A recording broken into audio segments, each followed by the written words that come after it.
All right, how's it going, everybody? Welcome to another month in Vertigo and IdolPro in the VertXIdol Alliance. It is November 2021, and we have a couple shows here in November for Vertigo and for Idolfight. We are doing two shows here as well. I've added a new sort of lesser event called Live Stage Pop-Up, which is the idea of doing a show that we can do sort of around the same time as the actual show we're going to do, but mostly featuring, as you can see, like most of our roster's gone, but mostly featuring talent that we specifically have. And it's just like an hour show, and at least we'll kind of have something that starts sort of imitating the idea of actually doing tours. We'll see how well it works. But like I said, since we don't have a lot of exclusive people, you see everybody's gone. We'll at least have the one major event here, and then I don't know, other touring shows that we might do throughout the month with people that we might actually have. So we'll at least have that. Did I end up signing Chad Gable? I did not. However, I did hit a couple of other signings for Vertigo. I guess I didn't even mention this, but I did finally, actually, since the last time I played this, I got around to getting the new Real World Chronicles the updated Real World Chronicles databases. And as I found out, even if because the main thing I was kind of concerned about was the fact that I didn't know who they added. Well, when I ended up downloading it, I found they actually did have a notepad that told you who they added and took away. They just didn't put it on the website anymore. So that made it much easier to actually add people into the database. On top of that, I also put in the Indies Plus mod, which 99% of the people that I put in there, I didn't have. Or at least the people that actually went through. There is that little hiccup I've seen of maybe a small handful of people, like when I did this in TEW 2016, where there might be two people in the database, and I think I've mostly dealt with that, but we'll see. I think it's mostly okay. But let's see here. Yeah, so we have a first major event that we've had in quite a while here with Idolfight. I think since Shining Stage, honestly, back in May, we haven't had a major event since. So it's been 6 months having a major event here with Tokyo's Most Wanted, and have a lot of shows set up for that. As well as next month, the one upside to Vertigo, at least, is we do have a fair bit of actual... it's starting to fill up a little bit, but we do have a fair bit of actual bits of talent that is mostly just only exclusive to us. So I think we're gonna soon probably start doing some sort of TV tapings, but we have to get to that magical number 17 number here. Heartland Tonight, I did that I think last week, so yeah, I should probably get to the streaming stuff a little bit quicker, but I just don't. But I do have set up, as you can see, I finally have a season finale, our WrestleMania or Starrcade or whatever you want. And I call it Wrestle Zenith. And we will be having that next month. So we've been setting up for a lot of things, and I'm going to try to have a bomb of a card, hopefully, so we'll see how well that works out. But I'm hoping that that's probably what we're going to do, is we're going to have our biggest event in Idolfight be in May, and then our biggest event in Vertigo be in December. And the upside, at least with The upside, at least with Vertigo, is we can probably do TV tapings because we'll have a bunch of people in the very first week of the month, where we could probably find a month where we could actually use them, or at least use almost everybody. Doesn't seem to be anything here. So yeah, like I said, we have each promotion does have a couple of new signings. Mostly inconsequential. One of them's at least a bigger signing once we get to that. It's really chugging now with the extra like 500 or so, or at least a good 200-300 names that have been added here. Let's see. A confederation disbanded. They had a stable. WWE had a stable called the Confederation. Wasn't that just called the Forgotten Sons? Incoming for Dragon Gate, AEW new faces. So AEW is looking at hiring people too. Dragon Gate's I wonder if any of them are going to be some of our guys. Hey, we got the first person who's going to sign, and the next person who will maybe hopefully sign. We'll see. Other than that, not much going on there. I always don't mind that. I will admit, I pretty much only have the Vertigo stuff booked, but fortunately, that was the big meat and potatoes shows I had to book. The meat and potato shows I needed to book was that, because at least with Idolfight, obviously one of the events is a pop-up and it's like an hour, and I'm really not even doing anything with it until I'm not booking anything until I know who's even going to be on the show. And then the other one has already got matches planned out anyway. Dash Chisako in Stardom. All right. So we have got 4 new signings. Cool. I think I even got photos set up for them. Let me see here. Come on. There we go. Nope. Who else? There we go. Come on.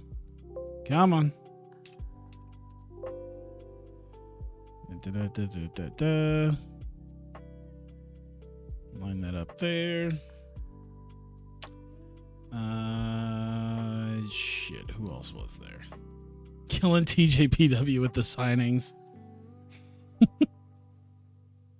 I mean, to be fair, the thing is Arisu is she's new enough that she actually isn't even being signed by Tokyo Joshi Pro. Same with Lady C, because of how new she is, she's not officially signed to Stardom, so they're just sort of there. So that's helpful. So I'm not really rating anybody. I'm just sort of taking people who are already there. And there we go. No. Not to mention, I'm really just rating their lower card at this. I'm rating their pinfall fodder, honestly. There we go. Cool. Not even sure what I'm going to do with them, but we'll figure that out. Let's see here. Arisu, Joshi Idol, Lady C Kaki. I feel like Mocha can lean more into the karate thing. Bloody Cat. I don't know if I like Bloody Cat gimmick. I don't know what her thing could be.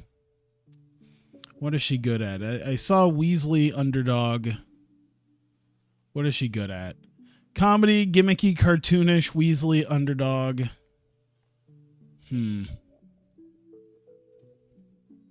I could leave it as that, I guess.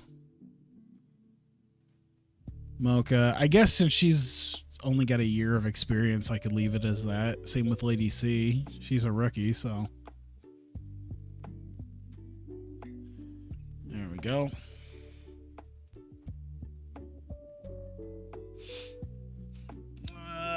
Let's see.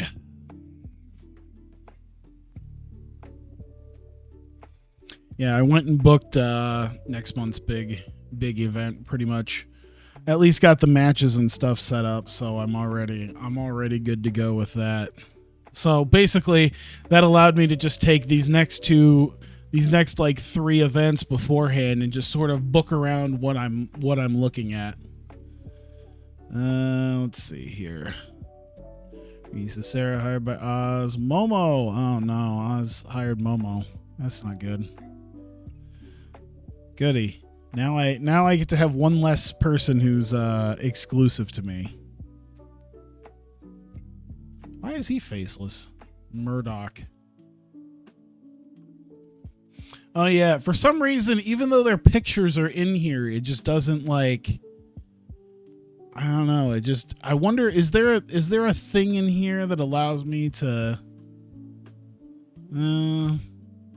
I guess I won't worry about it too much. But there should be. I thought there was a thing in here that allowed me to go, hey, here's person who doesn't have a picture. It's in here. You just need to do it. Oh, there we go. And I think I already have an idea for what I'm going to do with Caesar, but he can't be an old school face. I guess it's creative. It's a little generic, but oh wait, no. Adjust it to swagger. There you go. And then what's Eddie? No gimmick needed. Become Rossi. You know, it's kind of funny. Even in this game, Stardom is losing their exclusive deals. Because, like, even some of the Stardom talent are getting out of the exclusive handshake deals that they're in and just having normal handshake deals.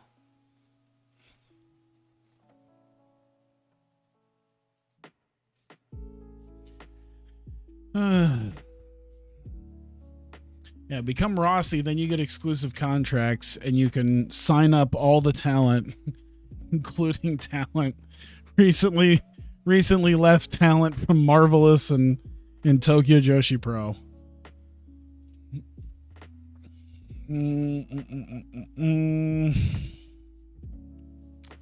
Nothing. Even more people for Dragon Gate. Jesus Christ. How many people are they hiring? Can I look? What do they got? People walked out. President Okamura left Dragon Gate. The owner of Dragon Gate has walked out. Jason Lee walked out. I forgot Jason Lee has been working there.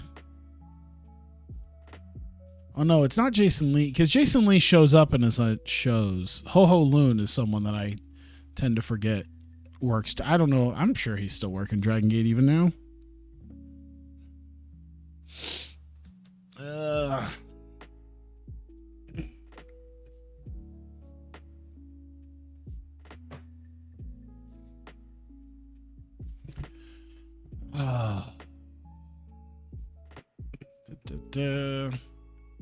I asked earlier, didn't know if you saw it. Oh, I was gonna say, which one? The sister getting a cat, the Punk in AEW, the what's been happening with Idolfight is the stuff that looks like I've been looking down right now.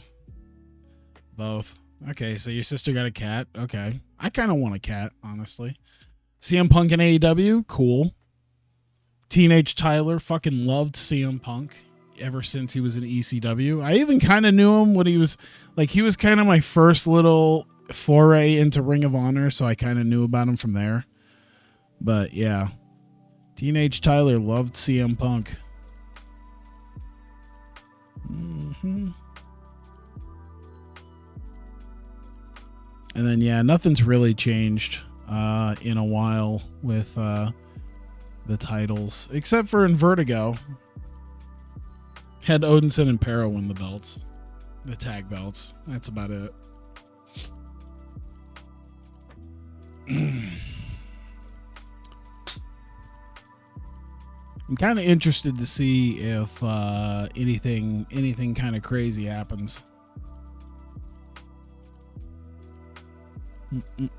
Jordan Devlin joined AEW.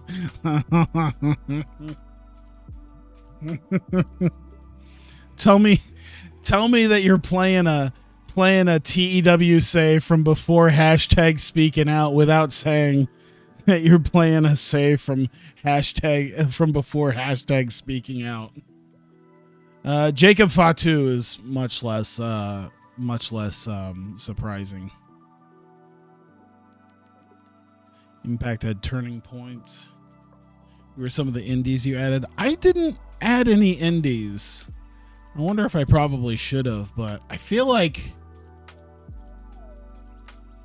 yeah, he was getting a little I think so, because they weren't. Yeah, I haven't added any extra indies, I think, just because there's already 53 companies, which is already a lot. I mean, I guess I could still add more.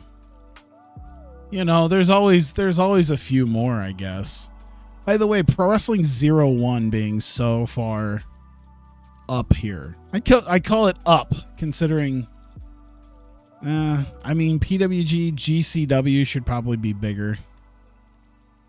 Tokyo Joshi. There's a few in here that probably should be a little bit higher up than, say, Pro Wrestling 01. Stardom being bigger than Sendai, or Sendai Girls being bigger than Stardom's another fairly unrealistic thing.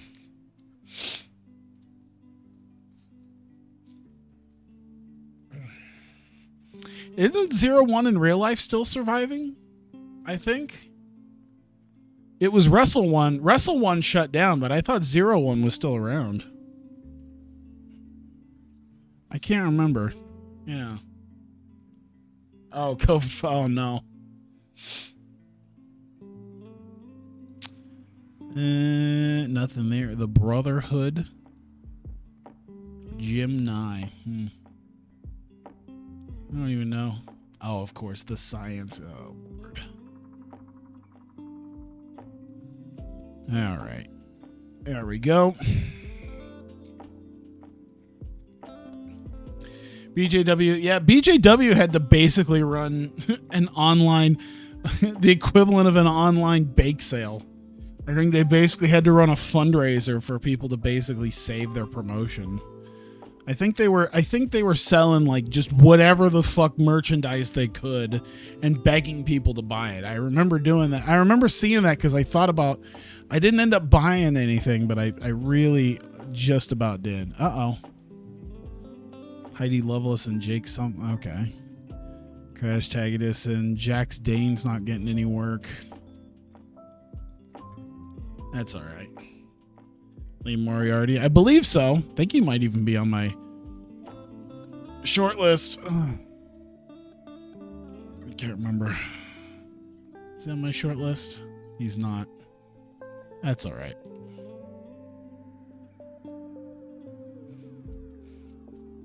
Right now, I just need to make sure I use the guys that I already have.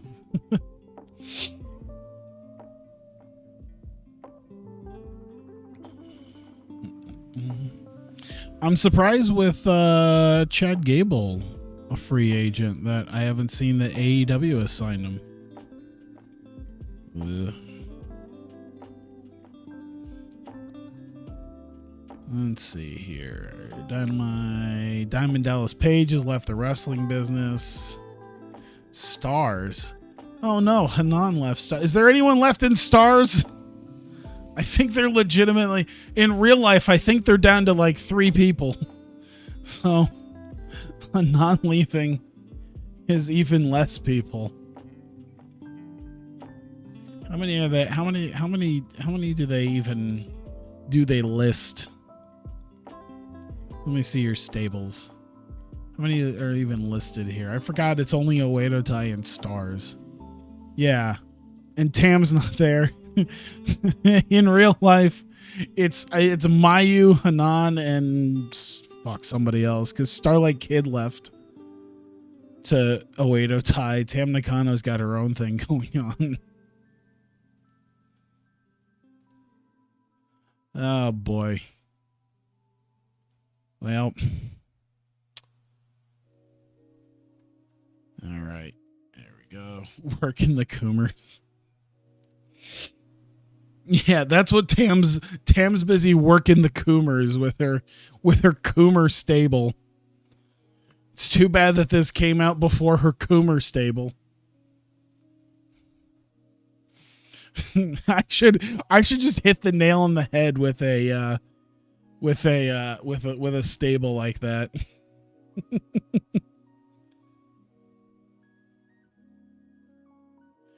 Scott Norton getting divorced. Isn't he like almost 60? Yeah, he's 60. The Dark Order. The Dark Order lost Evil Uno and Stu Grayson. May Saruga's now dating someone from outside the wrestling industry. Oh, shit. Well, there goes May Saruga's career. Unless no one knows about it. Don't fucking tell anybody about it. She'll no one will fucking buy her shit again. Don't tell anybody she's dating somebody.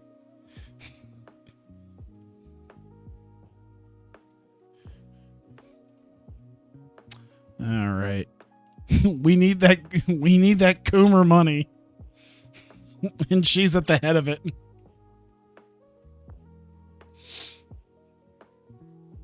All right. Well, thankfully, I could just zip on down here. 18 segments. All right, cool. With Unagi. Oh, yeah. Unagi's the fucking leader.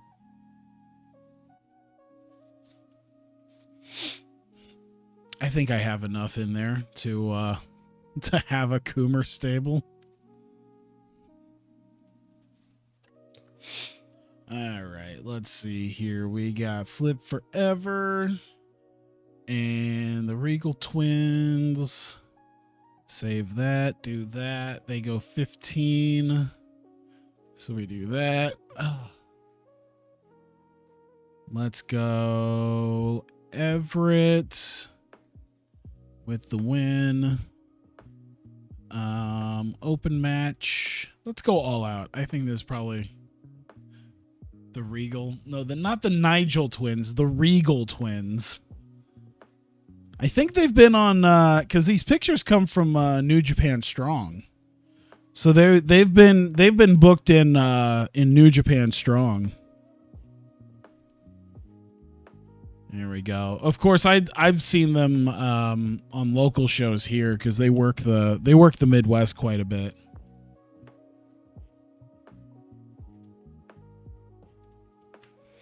All right, put that there. So Air Fox and Tate twins. Okay, we want 5 minutes. AR Fox coming out. Brent Tate. Brandon Tate. I don't think they can really talk, though, so we're going to have Air Fox talk. And they're just going to get a little rub off of being out there with them. There we go. And another angle. Throw that in. 2 minutes. It's a tirade promo. So, microphone, minor success. Boom. All right, add a match, 3-way dance. It makes things go a lot quicker when I can just do it like this.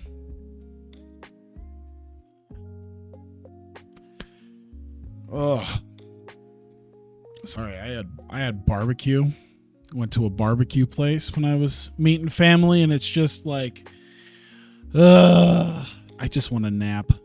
I think that's another big reason why I don't want to go to work tomorrow is I just want to sleep.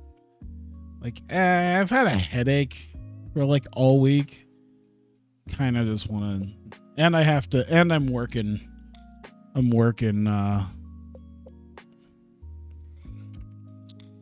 Monday.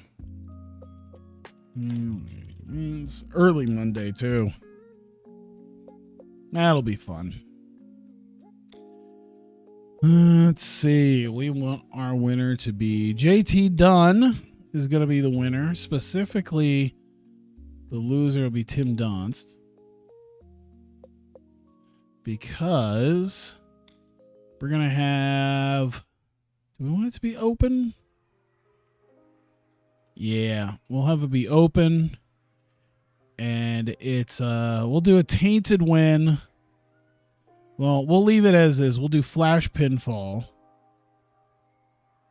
And it's a distraction. So it's a flash pinfall off a distraction. Donst.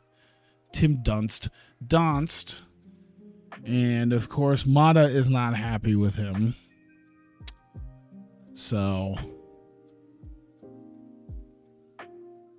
there we go. I think we've gotten everything there.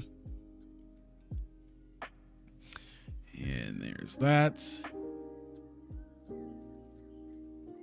Oops. Of course, Mata wants to kill Tim Donst. So with that there, that's Mata. It's Tim. Mata's using his menace. Tim is... Well, he uses charisma. He's leaving, but he's interacting with the crowd a little bit. Minor success kind of builds them both up a little bit here. How long is that? That's 2 minutes. That's 2 minutes. And here we go. Not been keeping up with this series. That's okay. Fortunately, like my Hawkeye Pro series, there's not 150 episodes to catch up on first. Darius Lockhart, he's got Jerome Daniels and Timmy Lou Retton. And he's going to talk. I think Daniels can talk. I think Timmy Lou Retton can probably. If not, we'll do it anyway. They're not happy with Taylor Mulligan, so... Or Mulligan. Wyndham. Taylor Wyndham. Not the other character from Hawkeye Pro. And... leads to a tag match. We got Darius Lockhart and Jerome Daniels taking on Taylor Wyndham and a partner of his choosing. He's going to drag out poor Bobby Orlando, who wants nothing to do with this. This goes 14 minutes. And we're going to have Jerome Daniels take the pin Bobby Orlando. And we'll open match. Yeah, we'll not do open match. Does Taylor Wyndham still have the Alex Jones gimmick? Yes, he does. And has he addressed the vaccine yet? No, he has not. He's too busy fighting an extremist group like Darius Lockhart and his guys.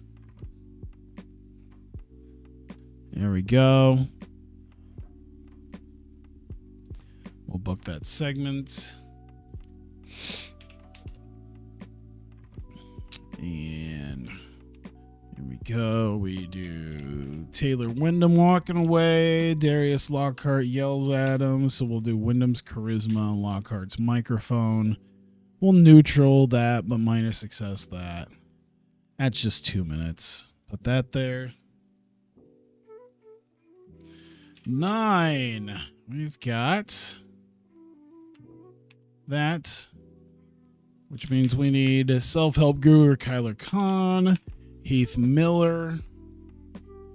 Khan is going to talk. Heath Miller is not going to be too fond of him, but it's going to help kind of push them both. There we go. Leads to a match. A test match. Let's just do that. Makes it easier. Heath Miller taking on one half of the Rascals and Zachary Wentz. Going 19 or 17 minutes in this case. And we're doing Heath Miller. We're going to make it an open match. We're going to make it a tainted win by distraction. Zachary Wentz is distracted by Kyler Khan.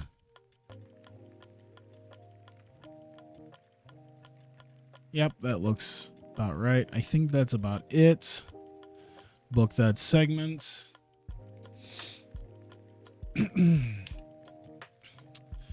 Still doing the series of Chris Dickinson. So Chris Dickinson is still looking for Effie in various places. Effie's still off screen, but it puts him over a little bit. It puts Dickinson over a little bit. We'll use his acting. I don't know if Chris Dickinson can act. I think that's maybe just his entertainment skills. Menace. I guess, you know, the way he's doing it, we can use his menace. I think that would technically work. There we go. 3 minutes on that.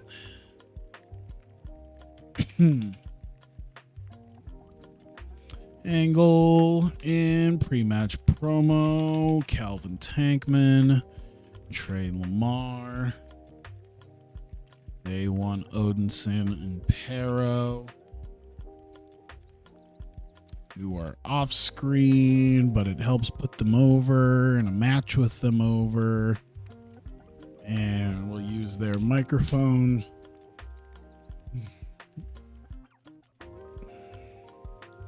Ooh, Bitcoin's up even more. I might actually pretty much break even from where I was at. Khan and Miller become a team. I'm still unsure exactly what I want. Yeah, Kyler Khan and Heath Miller. That'd be fun. But we've got tag team match. We've got Tankman and Lamar and the Neon Ninjas. And we're going 17 total on that. We're going to get big boy Calvin Tankman the win. We're going to make it an open match. We're going to make it a decisive win. We want just a nice clean tag match. There we go. All right. We need an angle. Drop that there. Nick Dinsmore announcing a match. Calvin Tankman. Trey Lamar. And Andrew Everett and Eli Everfly. And that is 1 minute. We'll use microphone. And that's about it. We just need a minute of them. They're off screen, but it helps build them up. There we go. Angle. Here we go. Quick Ricky Starks vignette. Just a minute. Where he uses his entertainment skills, I guess. It's just a pre-recorded vignette, but it helps keep him in the spotlight there.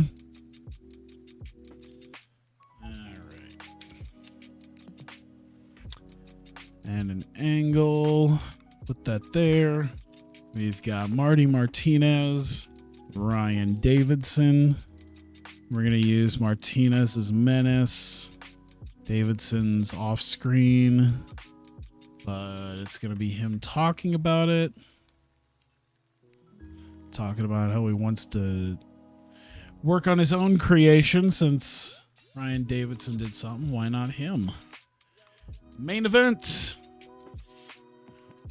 AR Fox coming back. They'll be taking on Mike Bailey. Certain to be a PWG favorite match there. 23 minutes. We got AR Fox the victor.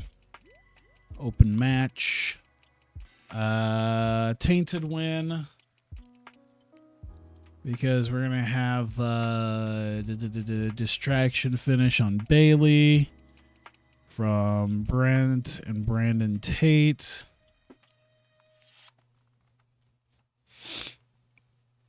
Tate twins interfere, get you the win. And last big angle to close out the show. AR Fox is there with Brent Tate, Brandon Tate, and to confront them, of course, champion Tommy Mercer and new tag team champs Odinson and Pero. So we'll use his charisma. We'll use his menace,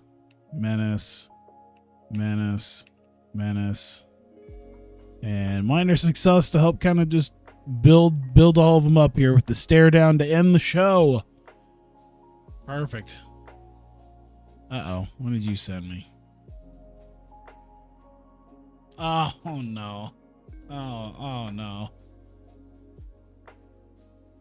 Man, that whole thing with the actual entire pig. Man, that's sad too, because it's like the whole fucking pig corpse. Jesus Christ. It's not even like fresh pork chops or something. It's just the fucking cooked corpse. Jesus. 136 minutes. Does that sound right? 136 according to this. So I got everything timed out right. Cool.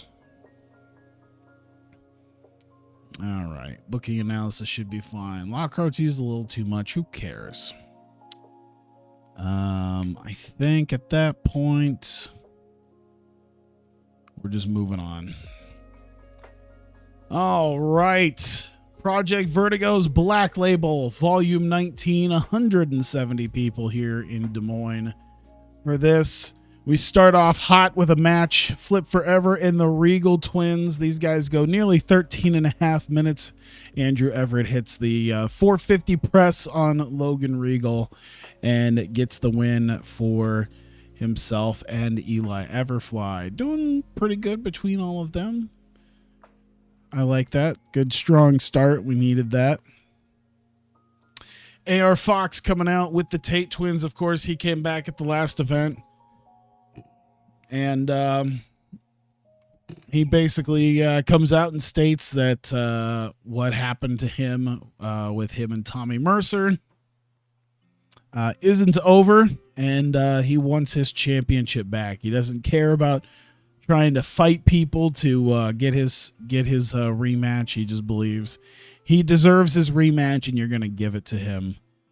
And the Tate twins are ready to help by any means necessary to get AR Fox his rematch against champion Tommy Mercer. Ty Ray comes out. He feels like he's been doing pretty well in the last few months here.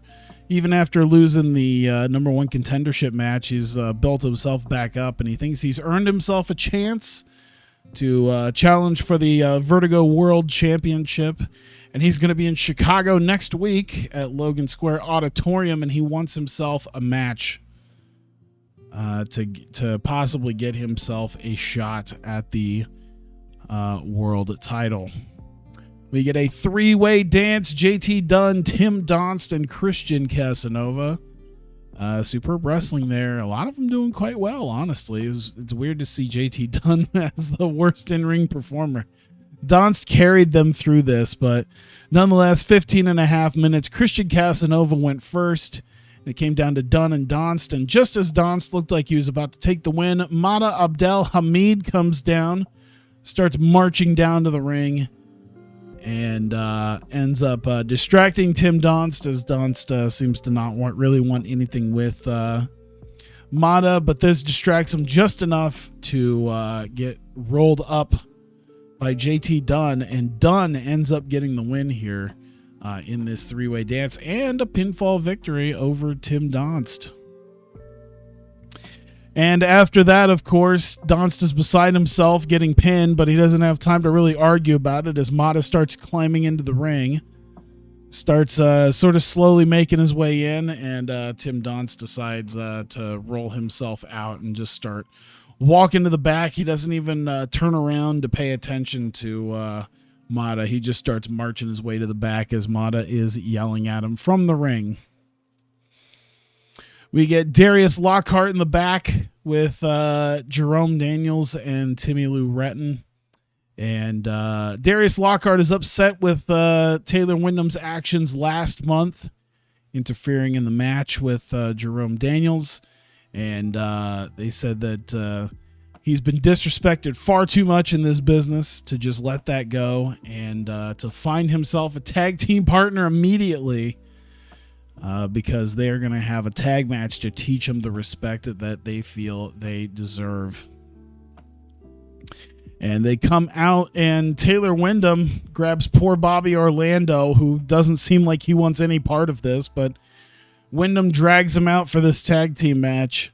It goes well enough for 11 and a half minutes, but eventually Taylor Wyndham just sort of, after he tags in Orlando, just sort of makes a nuisance of himself on the outside and then just leaves as Bobby Orlando tries to tag Wyndham back in. And Wyndham leaves him to Daniels and Lockhart, and eventually taps out to Jerome Daniels, and that is the match. And Taylor Wyndham continues walking away from Orlando. Darius Lockhart gets at the apron, starts yelling at him to get back in here, and wants to continue to teach him more respect, but Wyndham just completely blows him off and heads on out. We get Kyler Khan backstage, and he actually comes out to the ring. Kyler Khan comes out to the ring with Heath Miller, who doesn't seem too thrilled with Kyler Khan's presence.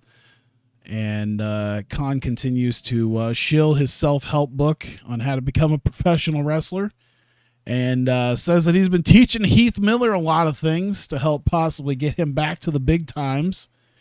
And he's set up a match for Heath Miller right here to test the teachings that he is and the wisdom that he has imparted on Heath here.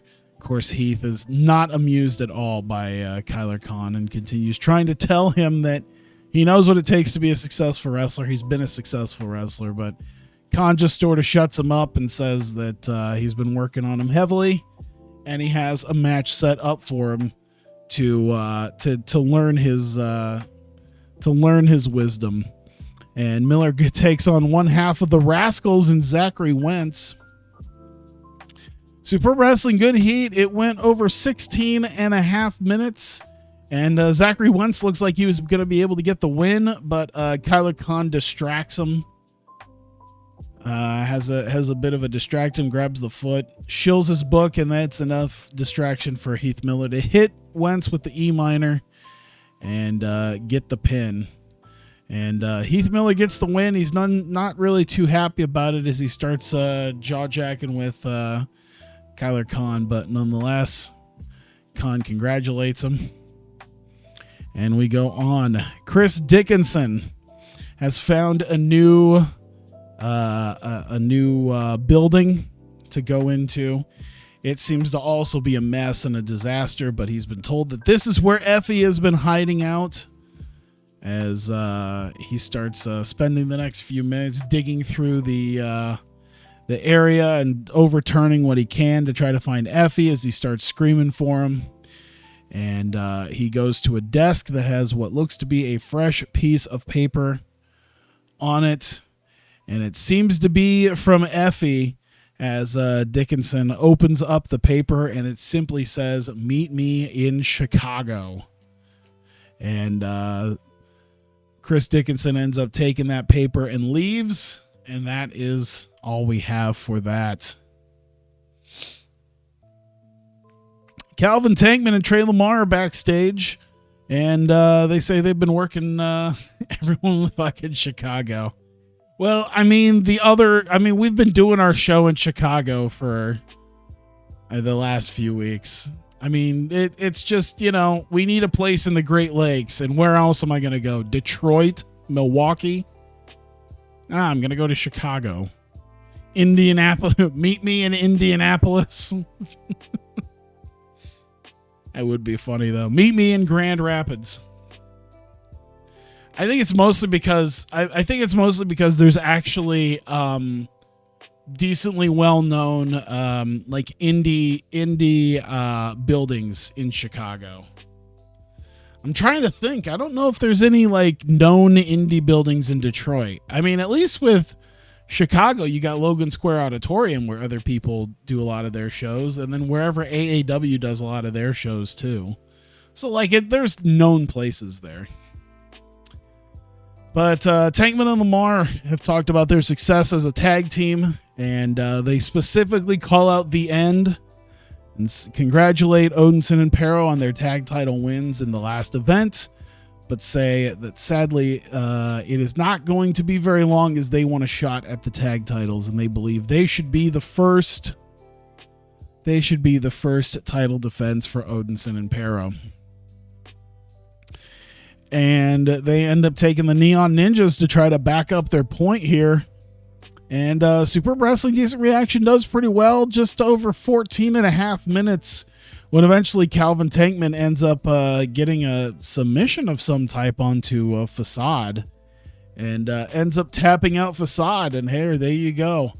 Tankman and Lamar taking on one of the mainstays in the Vertigo tag team title scene. One of the top tag teams end up getting the win here. So Tankman and Lamar successful, and that does not fall on deaf eyes and ears, as Nick Dinsmore comes out and announces as the matchmaker that he has decided next week in Chicago, next week at Black Label Volume 20, he has booked a match for Tankman and Lamar to prove themselves in a championship shot situation, as they will take on Andrew Everett and Eli Everfly in Flip Forever, and the winner of that tag match will face Odinson and Pero for the tag team titles.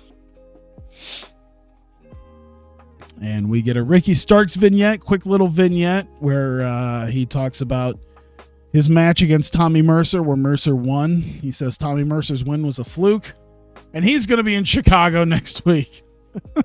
He's going to be at Black Label Volume 20. And he says he's been seeing a lot of people talking and a lot of people doing stuff, and is ready to come back and set some things straight. Marty Martinez, it is now his turn. After his brutal battle with Ryan Davidson, he says that it just wasn't brutal enough. He's been working on his own creation, and you see he's been working on a couple of things here. He seems to have different bits and pieces of metal and fencing and who knows what else, as he says that these guys have gone to battle twice. Each man has won each of the battle, and their final one will be the end of the war, and he is building something specifically to end this war between himself and Ryan Davidson. And we get our main event, AR Fox taking on Mike Bailey. Back in action is AR Fox. Great match between the two, just under 21 minutes here, as looked like Mike Bailey was going to get the win on Fox, but the Tate twins come down. They start getting into Mike Bailey's face, and that distracts him enough for AR Fox to hit low main pain and get the win. And AR Fox got the win, but it wasn't the cleanest one. But nonetheless, got one against Mike Bailey. And that didn't really sit right with some people, as AR Fox celebrates with the Tate twins. We get the Vertigo World Champion Tommy Mercer coming down with Odinson and Pero, and they start getting in the face of Fox and the Tate twins, and eventually we get some referees out to kind of separate them. But that is the end of the show. 58. God damn. All right. Who is going to get it? Ricky Starks had an insane promo. Who was it? Was it Tim Donst that carried that match? I'm trying to think here. Taylor Wyndham did pretty okay too. Yeah, we'll do Tim Donst for carrying the match. And then, you know what? Calvin Tankman has done quite well. I'm going to give him some praise. I'll praise all three of these guys. Was pleased, seemed pleased, seemed pleased. All right.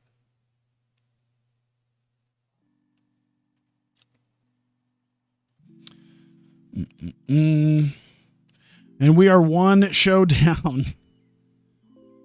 That's all right. We only got, what, a week until the next one? There we go.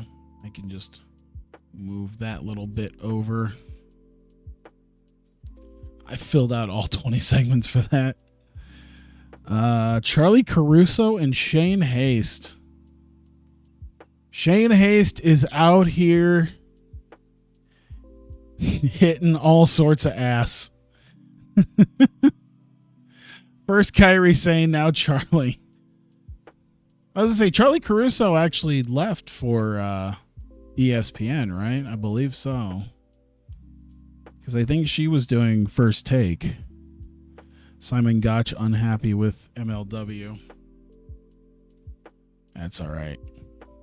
By the way, Royce Isaacs, okay. Once I get through this week, I need to take a quick break. I will be back after that. I'm not too worried because, like I said, we only got to sim through a week here. And then, of course, I've got all the next show planned out already. So, oh, shit. Pete Dunne beat Keith Lee for the NXT title. Perhaps this is NXT's way of trying to...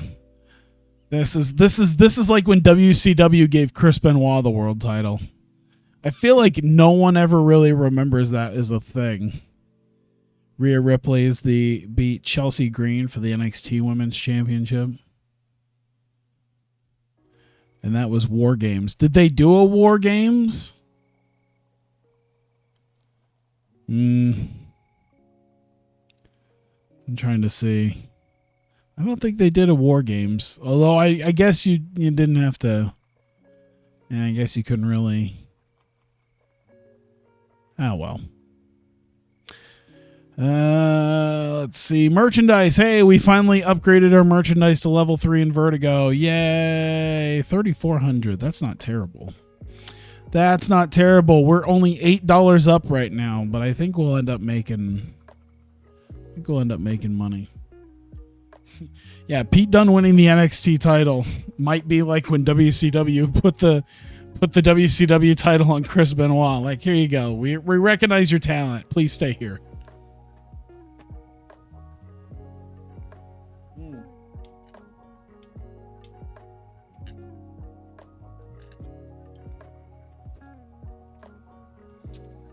There we go.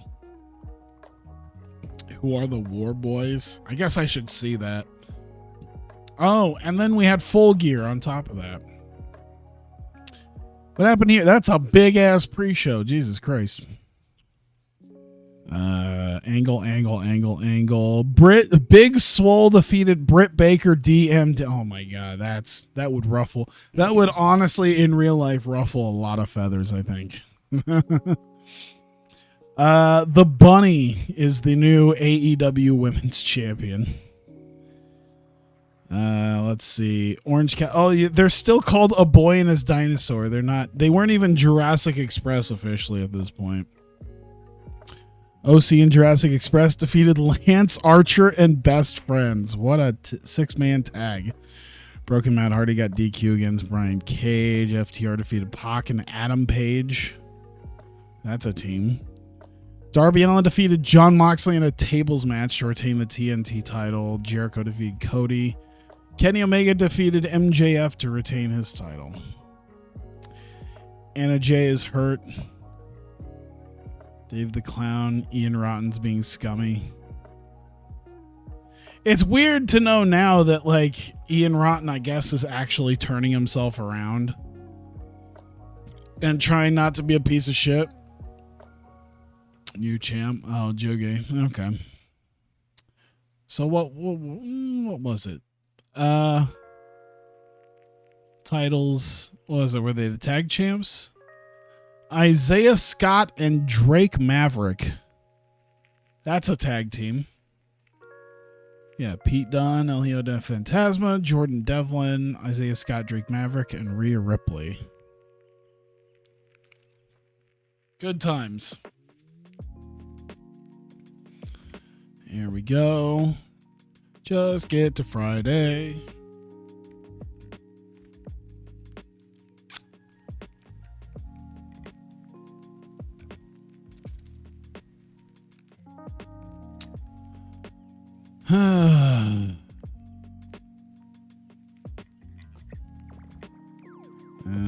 Levi Shapiro incoming. Oh, more people are. Oh boy, is this what this is? All right, who's Sendai Girls taken from us? Oh, Hanako Nakamori. Okay, whatever. Whatever. Everybody else, who cares? Who gives a shit? And Devlin. Oh yeah, that's right. Devlin's going to AEW.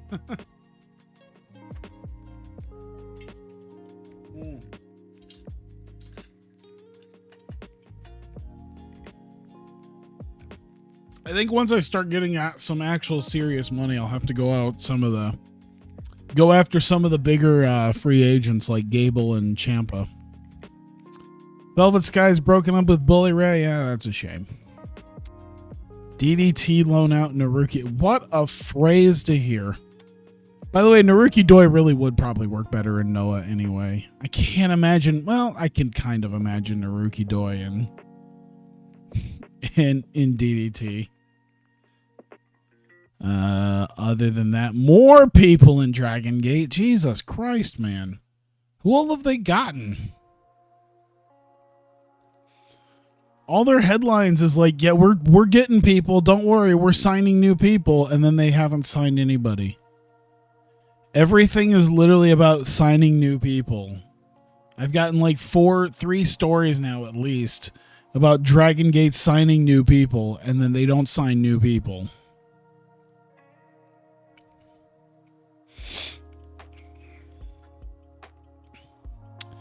NXT, Ring of Honor, catchphrase for MJF. Sasha Banks has a quizzical neck strain.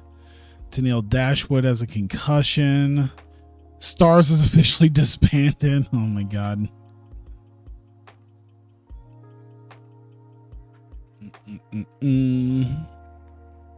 Who? Oh, speaking of which, I probably didn't. No, I didn't even set up the next. Momika Hanazono. Oh yeah. I don't think she is, because I probably would have signed her. Because I like Momika Hanazono. Momika. Nope. No, I'd probably. You know what? I think if Momika Hanazono was in here, I'd get her too. Is she working for anybody other than oh my god, I can't even remember the one promotion. I'd have to look it up, but is she working for just the one Kaliga, thank you. Is she working for anyone other than Kaliga? Or is that just why she's a big draw? Is because Kaliga. And she's like Glee. Oh, okay, that's what it is.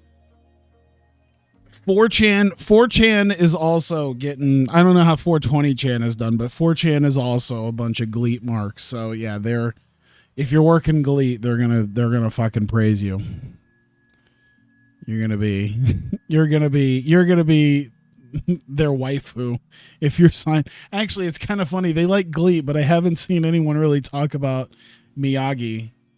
And like Michiko Miyagi was like their first Joshi signing, and I don't think anyone ever talks about her. That's a shame. Let me make sure I did this right. Friday, week 3. Yeah. All right. Probably would be good to make sure I actually had the show I'm supposed to have tomorrow night actually up there.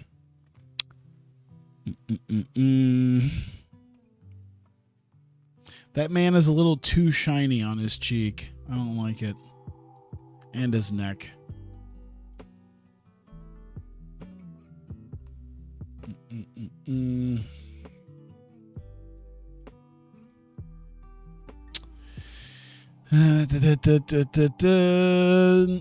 Nothing big here. The Wee Man joins. Oh, it's a different Wee Man. Well, I don't care if it's not the Wee Man. I mean, that's the Wee Man, but that's not the Wee Man. It's not the Wee Man I'm thinking of. All right. No, we're doing this. We're doing Great Lakes, Logan Square. Select it. Good, good. Was there any backstage incidents? None. All right, let me make sure. Logan Square Auditorium. Perfect. All right. Before I start booking anything, because I am like shaking, and I've been shaking just to try to keep myself steady. I'm going to hit this real quick. I'm going to mute myself real quick. I will be back in just a bit. I'm going to take just a quick break. I'll be right back.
There we go. Sorry about that.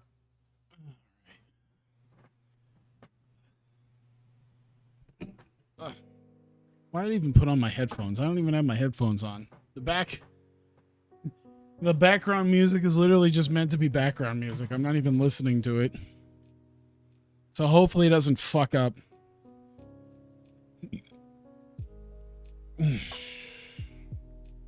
All right. Good God.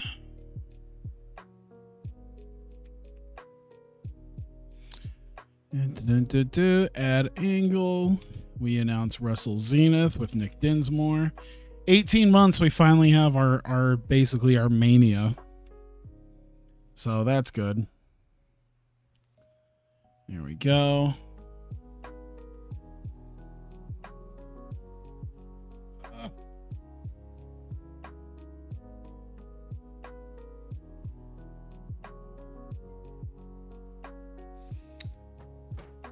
I'm trying to see here. Match. Opening match. JT Dunn. Mada Abdel Hamid. There we go. Put that in. 14 minutes. Dunn getting the win here. We'll make it open because I think Dunn might. That's all right. Whatever. We'll make it tainted because it's a distraction finish on Mada by Tim Donst.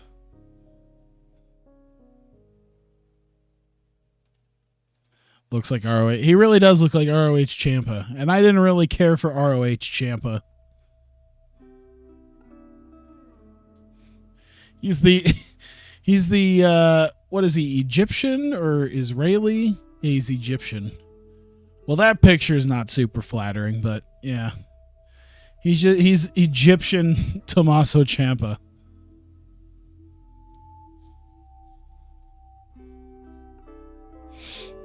There we go.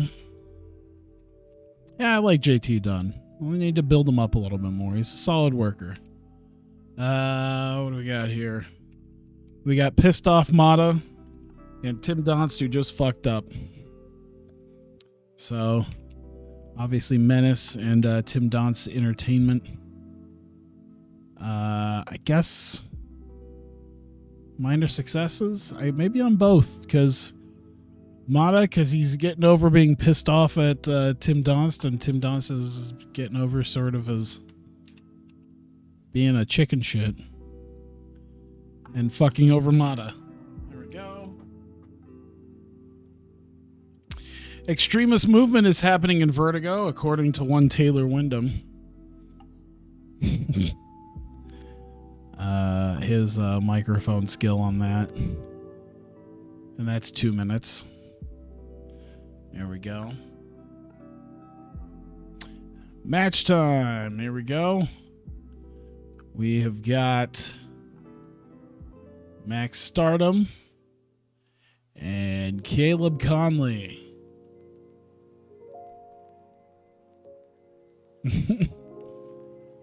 Here we go. They go 14 minutes. We give Stardom the victory. We'll make it an open match and a decisive win. Clean win for Stardom. I don't think he's really had clean wins unless he was maybe with the Rascals. I want to see this. He had a match where he beat Benjamin Carter. But other than that, he teamed with Mata, teamed with the Rascals, and he teamed with Gunnar Miller and JT Dunn. So I guess he's had some, but he wasn't directly involved. This is actually a one-on-one. There we go. But technically, the Rascals were with him because now they're going to cut a promo. And after the Zachary Wentz thing, Zachary Wentz and Desmond Xavier with Max Stardom out there are not too happy with Kyler Khan and Heath Miller. And we'll make them off screen. So we'll use, let's see, microphone. And I guess minor success because it's kind of building all of them up a little bit. Building up a possible match, 3 minutes. There we go. Book that. 414, 2214, 3. Okay. So we've got this. Oh, that's right. We have a new tag team. And it's not Con and Heath.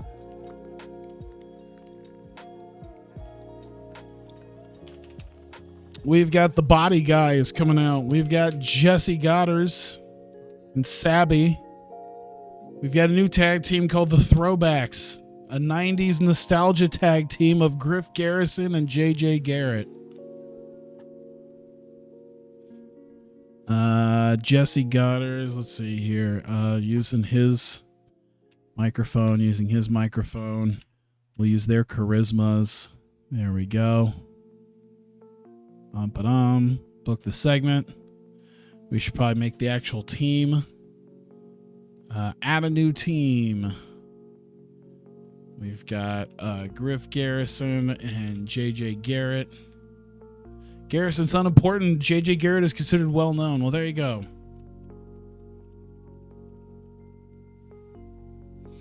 And we'll just make him a unit. Adam. Perfect. We'll save it real quick. And we have a match. Not a one-on-one. What am I doing? Tag match coming up. We've got the body guys. We've got the throwbacks. There we go. Throw that in there. They're going 13. Mostly because Sabby and Jesse Godders can't go that long. We've got Jesse Godders getting the victory. And we'll make it an open match, though. It's a very competitive match. However, tainted win. As they're going to have outside interference on, let's say, JJ Garrett. Maybe he gets the one to be pinned by a debuting third body guy, Caesar Bononi.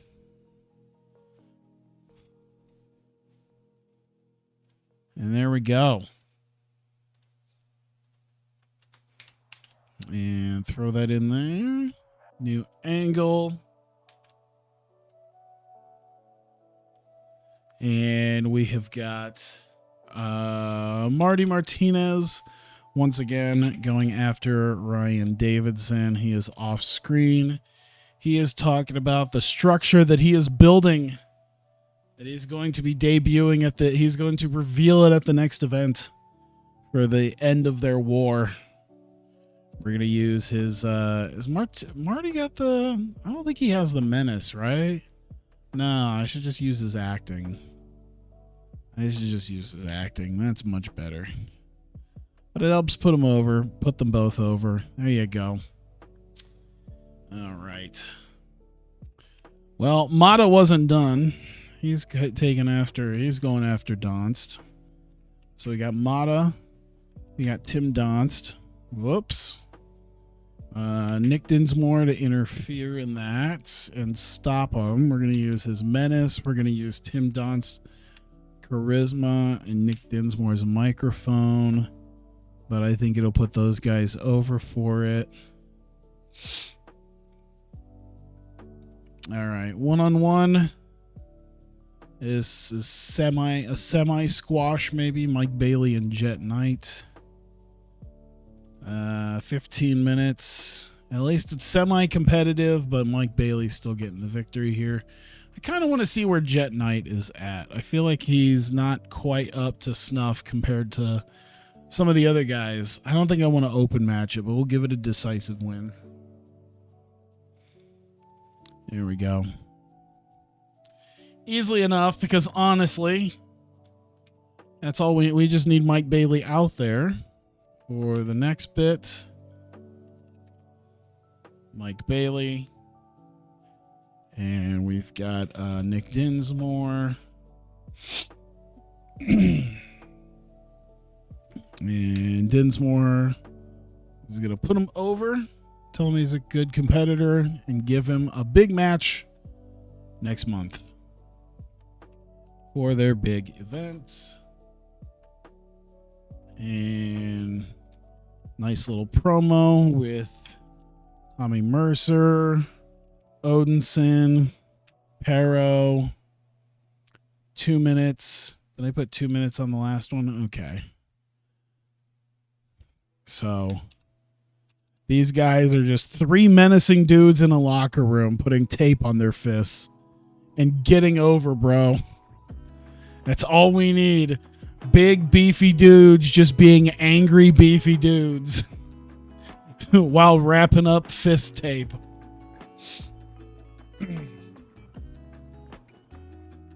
Tag match. We've got Tankman and Lamar. We've got Flip Forever. We've got the #1 contendership to the Vertigo tag titles on the line. We've got 17 minutes to do it. You've got Calvin Tankman taking the victory. We're going to make it an open match. Probably not go all out. Tankman doesn't have that. Ironically, a guy named Tankman doesn't have that much in the tank right now. But a decisive win nonetheless. We're going to give him a fairly decisive win.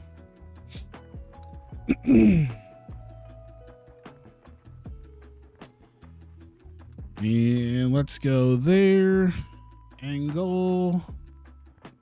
Dump that in. 1 minute. Calvin Tankman. Trey Lamar. They're going to sell their match, but still they're going to help. They're going to just shout into the camera and all that they're ready to come with the tag titles.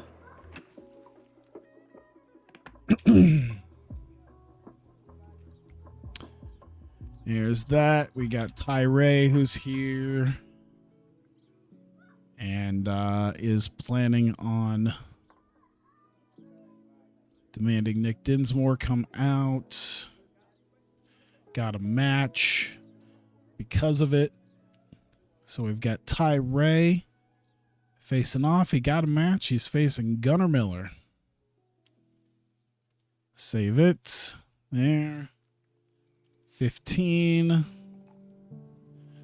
Here we go. Tyree. I think Tyree's probably above Gunnar, but we'll make it an open match. And a decisive win. They're probably about on the same level, aren't they? Let's see. Great Lakes 7. Great Lakes 11. It's only 4 points. Not a huge deal. All right. We've got this. Tyree expecting Nick Dinsmore out. Nick Dinsmore does come out, but Ricky Starks is also out. So entertainment, microphone. You know what? We'll do entertainment here too. And puts over a match. Wait a minute, he had Jackson Riker with Taylor Wyndham. You know what's funny? I don't think he's in the local workers here. There was a guy. Yeah, he's not here. There was a guy. The tag match that I had with Taylor Wyndham. I looked at the local worker list and I almost booked him to be Taylor Wyndham's tag partner instead of Bobby Orlando. It was Tracy Smothers. And I thought to myself, is it a little too on the nose if I were to book Tracy Smothers to be Taylor Wyndham's tag partner? Let's also get not just Taylor Wyndham or not just Tracy Smothers, but what's his name? Chris Hamrick. We'll get Chris Hamrick to come out too and be, because I think he also had Confederate stuff.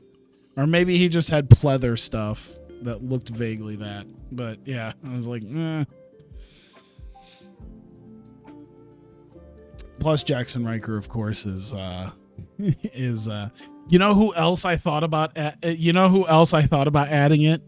Because he's in here and he is available, and I deeply considered using him. Not even Drake Younger. I thought about getting Tyrus, because I thought, what would be funnier? And literally, that would be his entire gimmick. His entire gimmick is not to be like a monster or whatever. His gimmick would literally be Fox News correspondent Tyrus. That would be his whole fucking gimmick. Let's see here. Tate Twins coming down here. AR Fox coming over here. Save it. Boom. Main event. 23 minutes.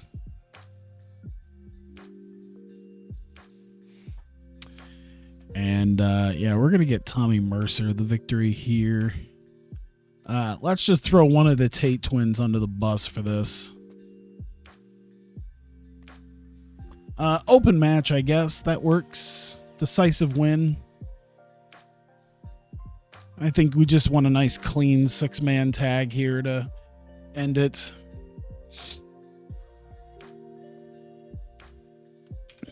There we go.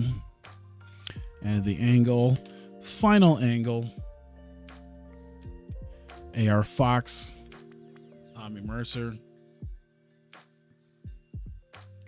Nick Dinsmore announcing the main event. So Mercer's being attacked. AR Fox, maybe he's just because charisma, the jaw jack. But you know what? It kind of puts them both over. So there you go. Wait, who's the world champ? Tommy Mercer. Yeah. Odinson and Para are tag champs. Tommy Mercer is the world champ.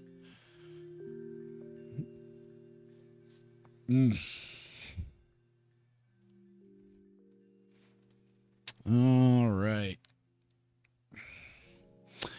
I think Mercer's legitimately on NWA, isn't he? I want to say Tommy Mercer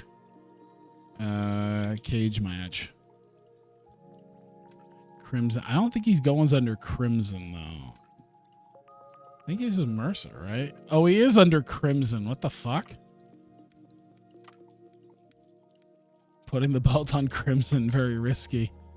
Yeah, he does go under it. And he was just at NWA 73 where he lost to Tim Storm. Tim Storm defeats Crimson and Tom Latimer.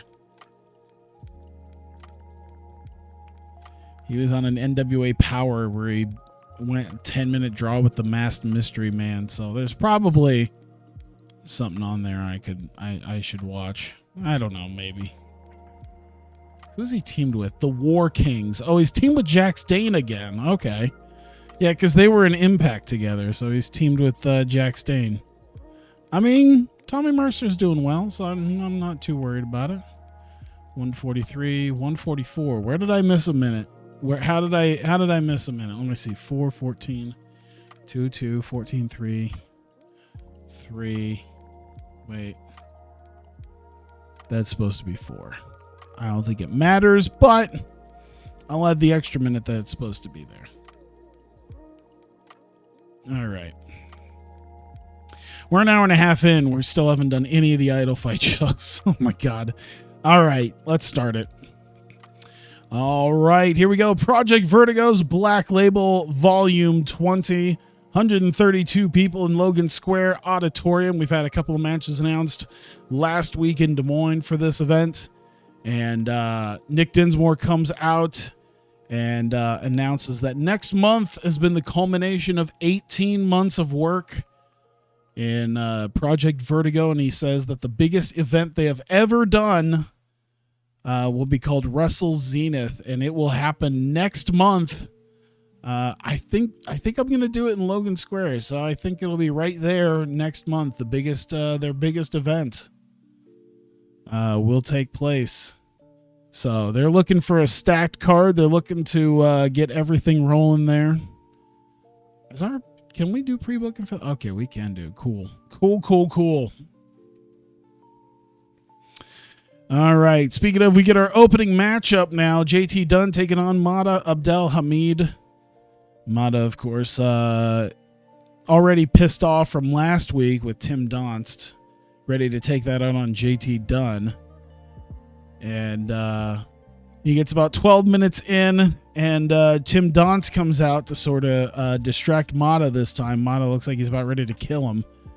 But as Donst sort of motions behind Mada, Mada turns around, gets hit by death by elbow, nearly knocked out, and JT Dunn able to get the quick 3 on him and rolls out of the ring. And Mada is pissed off. He's holding his head. He can't seem to walk quite right. He's stumbling around. Tim Donst is looking at him and laughing as Mada's shaking off the elbow shot. And Mada climbs out of the ring, and Tim Donst starts heading for the back and heading for higher ground as Mada starts hunting him down and just chasing him on down. We get another studio shot of Taylor Wyndham in his studio, surrounded by papers. And he has a vignette here where he's talking about a brand new extremist movement that has been happening in Project Vertigo. Nobody has been talking about it. Nobody has been really doing anything about it. And perhaps Taylor Wyndham might have to be the one to actually do something about it and squash any extremist behavior that's going on in Project Vertigo. And he sort of lets that go. He struggled with going off script. Oh, well, that's all right. We get Max Stardom versus Caleb Conley. Of course, Max Stardom being flanked by the Rascals. And goes under 12 minutes, hits the plasma crunch on Caleb Conley, gets a nice clean win. I think this is the first one-on-one victory for Max Stardom. So able to get himself a nice win there. And this helps lead to Wentz and Xavier congratulating him, but they also grab a microphone and they talk about last week with Kyler Khan, and he said that they're sick of Kyler Khan running around shilling his book, but more importantly, they're sick of Khan running around and interfering in people's matches and interfering in people's business with Heath Miller, and they're looking to do something about it, and they want to take Kyler Khan's book and put it in places that you can't speak of. And they both sort of didn't do well there. Oh well. The body guys come out. Of course, they start running down the crowd, talking about their workout regimen that they have been doing in the last few weeks. And at that point, we get some 90s hip hop beat come out, and we get a 90s nostalgia tag team in Griff Garrison and JJ Garrett. They are announced as the Throwbacks. So we get a new tag team here in Vertigo, and they're going to challenge the body guys right now. Goes just over 11 minutes, but body guys end up getting the win when Cesar Bononi comes in and interferes in the match, hits JJ Garrett, and allows Jesse Goddard to hit a stunner on Garrett and pick up the victory on him. And the body guys with another clean win, this time against the newest tag team of the Throwbacks. And Bononi's heel gimmick seems to be doing quite well, so that's good. Marty Martinez, once again, still working in some sort of building, as there seems to be fence links all over surrounding him. Various weapons also surrounding him as well. And he says he's been working on a structure, a completely new structure that he's ready to reveal at the next event. So he tells them to come back in a few weeks. And when he is ready, he will reveal the structure for their final war between himself and Ryan Davidson. Of course, you can also see barbed wire in the background amongst all the fence and the tools.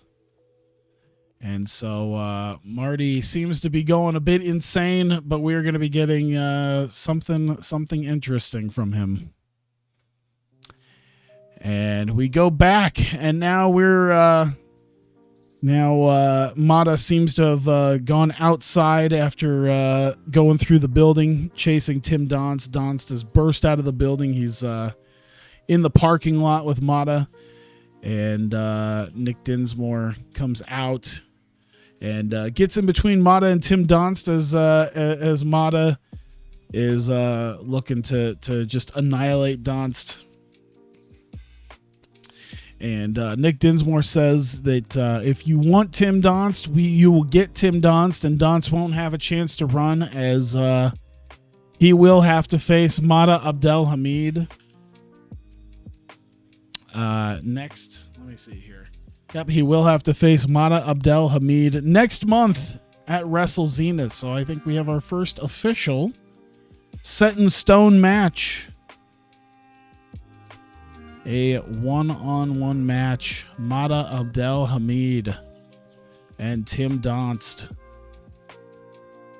They have awful chemistry. Sure, you know what? I'm not too worried about it, honestly. 15 minutes will probably be okay.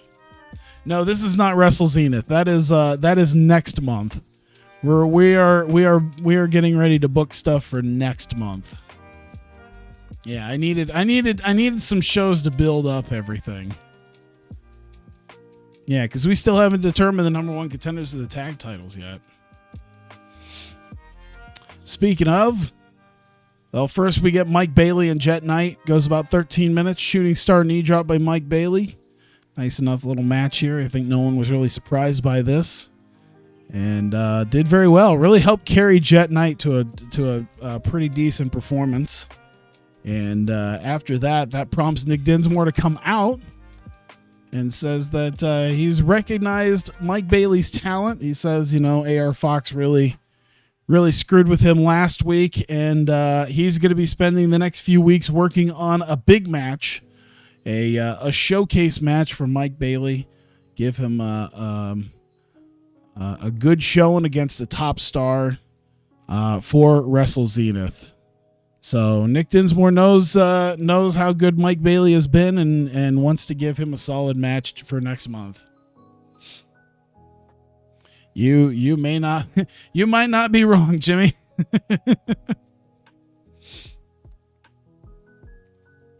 And we get Tommy Mercer in the end backstage. They're sort of grumbling and angry and putting on. They are three beefy dudes being angry, beefy, and putting on wrist and fist tape. And as they're talking about what they're gonna do to AR Fox and the Tate twins, Odinson and Pero also realize that they need to pay a little bit of attention to who wins the number one contendership for the Vertigo tag titles, as they'll have a tag title defense next month as well. Speaking of, Tangman and Lamar versus Flip Forever, the number one contendership to the Vertigo tag titles. Goes over 15 minutes. Eli Everfly was getting carried by everybody else, but nonetheless they had a decent little match there. But nonetheless, in just over 15 minutes, Tankman and Lamar getting the win. Tankman slams down Everfly, and they will be challenging officially now at Wrestle Zenith next month. Get an anime waifu ad? Oh boy. So we'll move this over here. We have got The End defending the Vertigo Tag Team Championships against Calvin Tankman and Trey Lamar. There we go. Vertigo tag titles. Let's just say we'll give this like 18 minutes. Oh, right. We should put the belts on the line. There you go.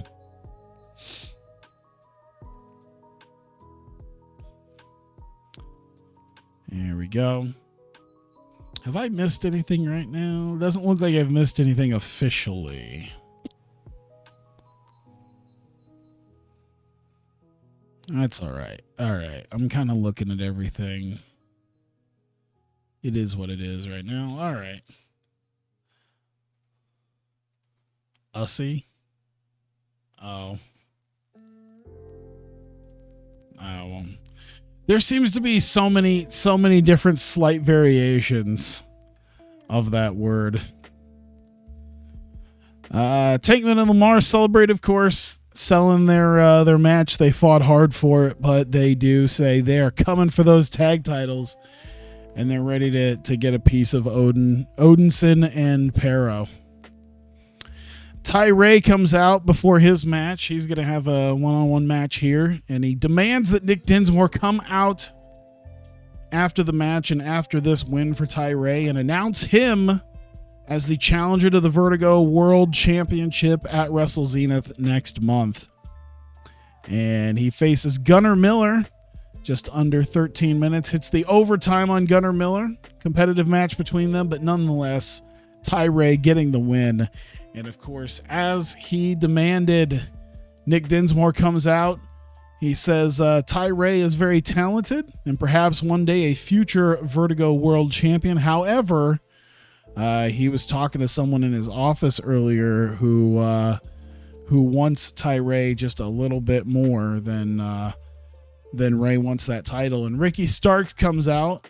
He runs down Ty Ray as whiny, as not nearly as good as he thinks he is, as overhyped and believing in him in his own hype a little too much. And Ricky Starks kind of wants to take him down a peg. He says he wasn't really planning on doing this, but seeing how much Ty Ray runs his mouth makes him want him to shut him up. So at Wrestle Zenith, we'll have the challenge throwdown here as Ricky Starks will be facing Ty Ray.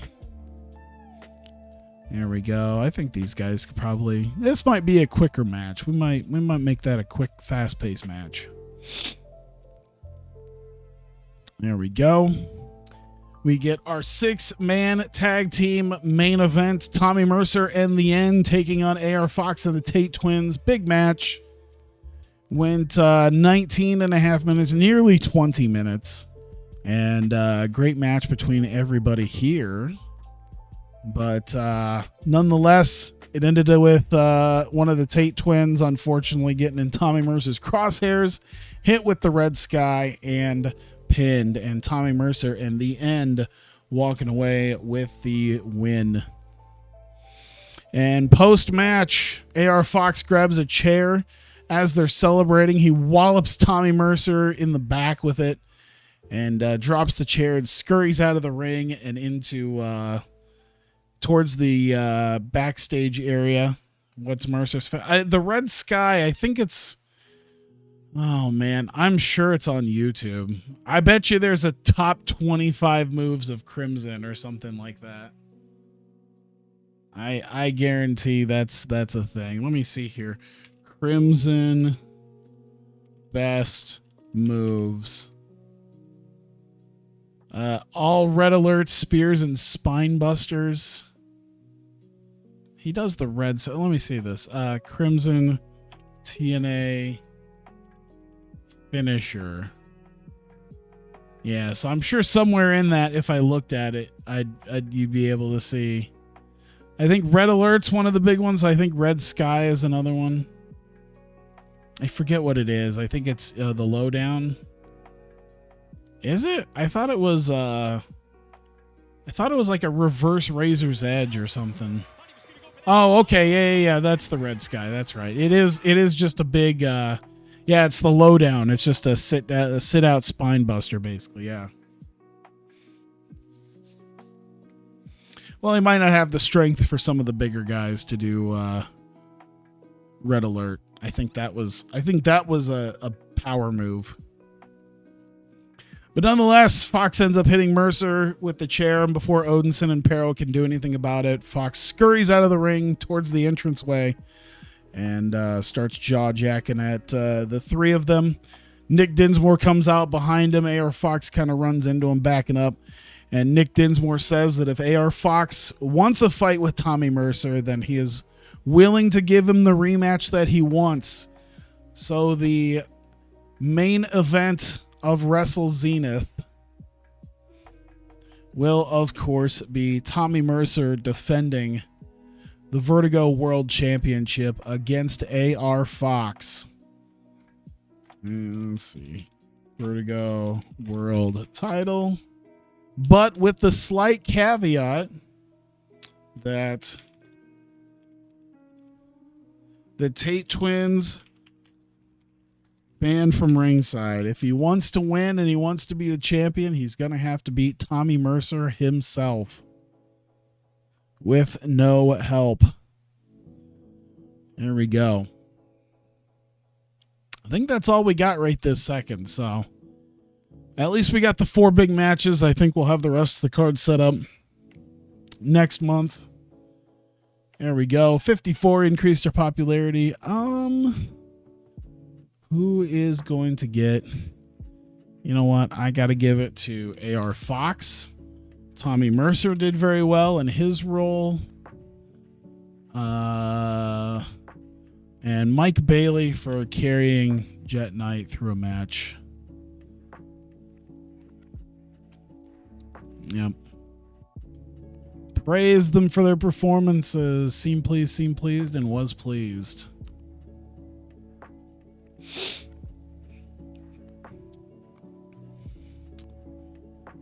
Oh, man.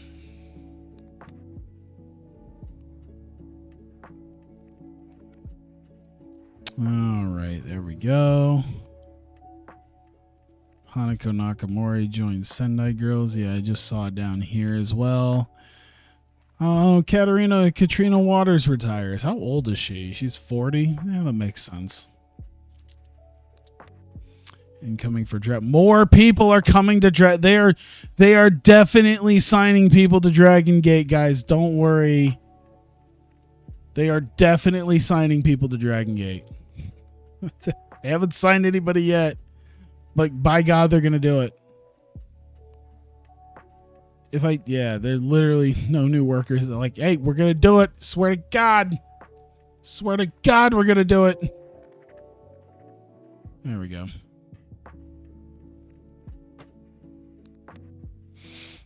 Let's see. Nothing else here. Looks good. We got 4 days until Idolfight Project show. Cool. How much money do we got? 5880, 1200 in the hole right now, but we made 5500 on sponsors. We're supposed to make 8400. So yeah, we're gonna make a profit. That's nice. We're so close to our next. We're so close. We're gonna do it at the next event. That's great. We will be able to do it at the next event.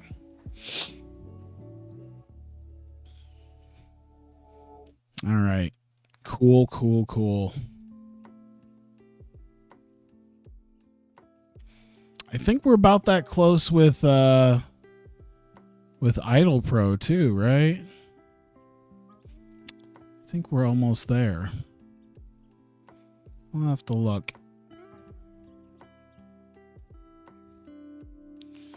Let's see here. Nothing. Peter Avalon's getting something there. Notika Tenma. No one heard from her. Well, hopefully people hear from her. People heard from her at our next event. Apparently she hasn't left yet, so that's the thing.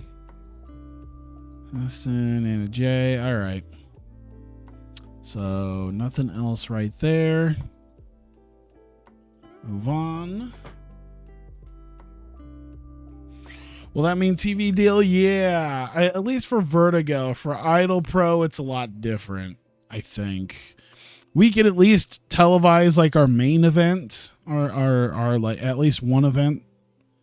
But yeah, it's gonna be a little bit different because we can at least do tapings with Vertigo because we don't have the sort of schedule that IdolPro has, where we literally only have 1 day of the week or 1 day in the entire month where we have everybody.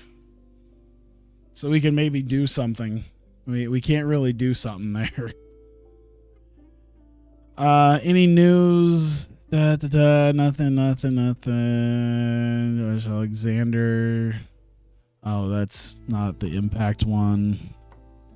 Nothing there. Makoto Shindo wants more money, and she decided she doesn't want more money. Speaking of people who left their companies. Yeah, it'll be a lot easier to book, even if we end up with like someone like Facade or Mike Bailey not there for a set of tapings. You know, we can work around that. Kyler Khan has minor morale issues. Why are you irritated? A poor new gimmick. Whatever. IR Fox has morale issues. All right, his post show, whatever. You'll be fine.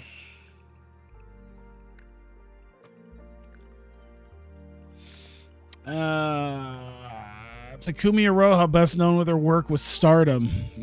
Really? I guess. Not so much anymore, because she hasn't. I mean, she only very occasionally wrestles there. That person quit. He looks interesting. Oh, he's signed by a bunch of other people, so it's fine. He's fine. New approach for Seedling. They're calling it pseudo sport as opposed to wrestling as a sport. So it's going to be slightly faker.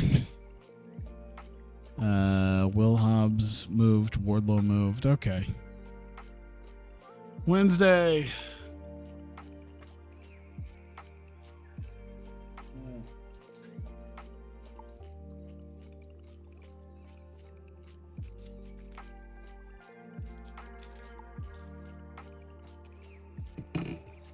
All right. Sometimes I forget I have stuff to drink right next to me. What do we got here? Jungle Kiona hurt fractured arm. Wait, she's expected to work through it, won't miss any dates? A fractured arm? Okay. Man, Jungle Kiona cannot get a fucking break. Kiona cannot get a fucking break here when it comes to this. Yeah, Dragon Gate, new faces. Based. I swear to God, we're signing new people. Mr. Anderson joins IWA Mid-South. What a headline. Sasha Banks is fit. Mike Bailey and Veda Scott have split. Oh, that sucks. New champion. Rika Tatsumi won the Princess of Princess. No, yes, Rika Tatsumi is the new Princess of Princess champion. I think this is before her first title win. So I think this is her first one. Yeah. So in 2 months, in her first title defense, she'll lose it right back to Miyu. So that's cool. You should have gotten Mr. Anderson. Why? He's in GCW. Oh my God. Oh, he's retired. So he's only there as a manager and a color commentator. Mr. Anderson is a color guy for GCW.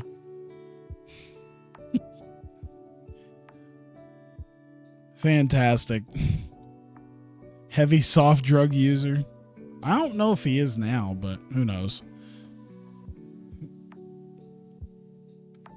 Oh, we got mail. Oh, the Mike Bailey thing. That's right.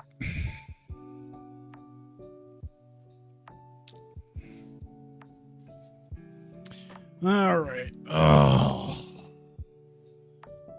Let's see. Yeah, Mr. Anderson has been brought up a lot in the last couple of days because of the Nia Jax thing. How it's just like, gee, it's amazing how Nia Jax still happens to have a job in WWE and Mr. Anderson got fired for one little fucking thing. Sure, it wasn't the greatest thing in the world to have happen, but still.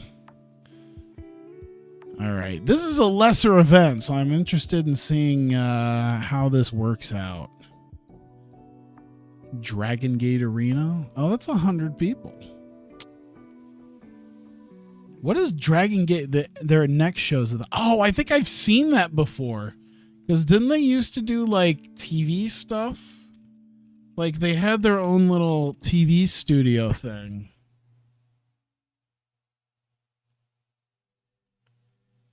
I'd love to see what that looks like because I remember it being kind of a small thing. That's Dragon Gate UK. There's Dead or Alive stuff. Yeah, I remember they used to do, I don't know if they still do, but they used to do Prime Zone. Is that what it was? Because I remember they used to do like a little weekly show, I think for Gaora, because I think they own a lot of their shit, or they're even owned by them. And I think they did like a little weekly half-hour or 1 hour show in like a little studio. Because I think they were advertising that in their Dragon Gate subscription service. Like you didn't get it if you got the lower tier, but if you got the upper tier, then you got it.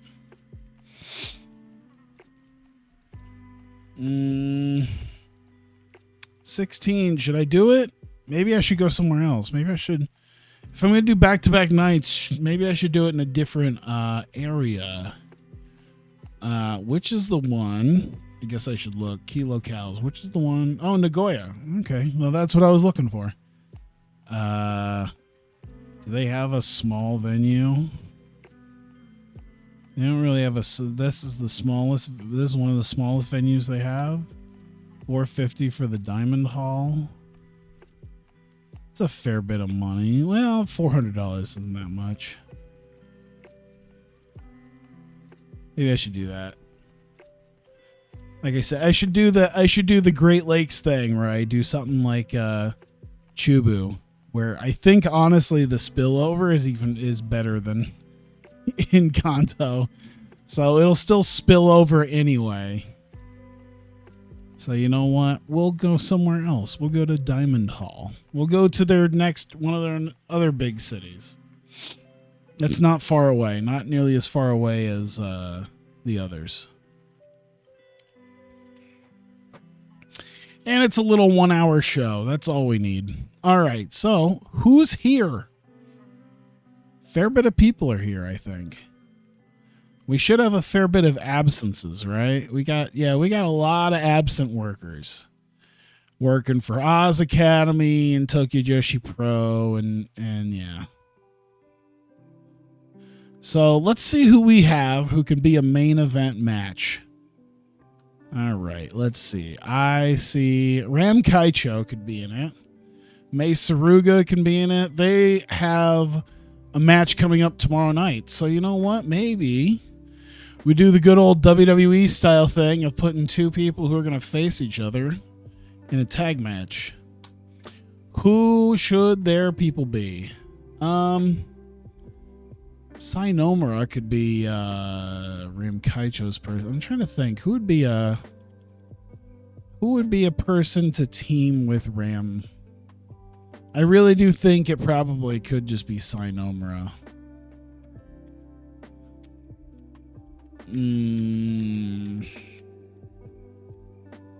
Yeah, we'll just do Sai. It's easier for someone for May. May can easily get maybe even one of the newer girls. Arisu, over Mocha now. I'm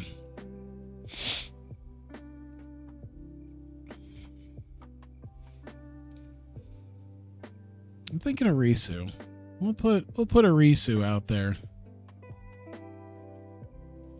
Could also help if we need pin fodder. We got a couple of pin fodders out there. We'll just go. What would be a main event for an hour show? We'll do 14 minutes.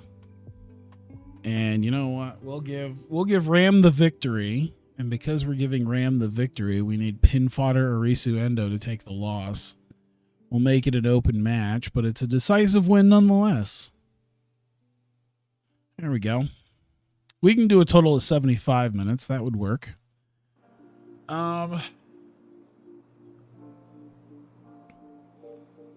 Let's see. We can do another tag match. And, oh, I guess our only 2 tag teams, JK Fallen Stars and Mari Koto. How about that? What do your guys' momentum look like? I guess I should look at that real quick. What's the momentum look like? Cooled and chilly, chilly and cold. Oh boy. All right. Let's give Mari Koto the win then. Let's just go 10 minutes. Let's get Maria Takeda the win. We'll make it a decisive victory. I won't even make it open because I feel like they're going to be head and shoulders above the other 2. Let's do a one-on-one. Let's do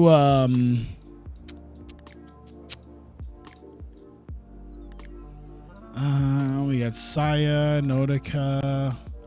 Wait, Nodoka's here. Wait. I just realized something. So they got a TJPW, they got a Tokyo Joshi Pro show going on, which is why Yuki Aino's not here. But Nodoka chose to come here. Did she leave?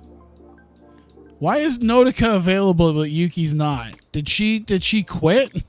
No, she's still employed by him, but I guess for some odd reason she's still here.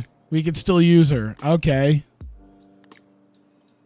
I think I want just a quick match here. We can have Lady C getting destroyed by somebody. Who would be Mirai? Mirai could. We need to give him some momentum, especially considering Kamiyu's not here. We give Mirai a little bit of momentum going into tomorrow night. By the way, Mirai Mayumi's here too. She also was signed by Tokyo Joshi Pro. Not so much in real life, but still. Yeah, I guess I'd be happy, but still, it's like, it's weird because, yeah, we got 2 people who should be on the Tokyo Joshi Pro show tonight, but they're not. It's very odd. But, I mean, I guess I'll take it. Mika Owatani. Oh, no, they're not doing a Sendai Girls show tonight. Marika, I think, is also signed. No, Marika did leave in-game. In-game, Marika did officially leave. Everybody else, yeah. Yeah, let's have Mirai just destroy Lady C. How about that? Doesn't have to be very long. 8 minutes. 8 minutes is still a bit of time, but I might turn it down to like 7. We'll dominate Lady C, which is funny because Lady C seems like someone who'd be the dominator. How all right, she's a 10. Mirai is a 15. Oh god, she's a 33 in Kanto. Jesus Christ. All right. All right. You know what? Yeah, let's drop it down to 7. There you go. You know what? If Nodoka's gonna be here, let's put her in like a 3-way dance. I haven't had a 3-way dance. Let's put Nodoka in there. Let's put Honori Hana's here. Maybe we can put Honori Hana in there. And Rin Katakura is cooled, but you know what? I haven't used her in a couple months. Who else hasn't been used? I see August for Asahi. This is probably a good time to look at people I haven't used in a while. Natsumi Apache. Natsumi Apache could probably get annihilated by Mirai, but you know what? I'll use Natsumi Apache. We can put Rin Katakura in something a little bit different.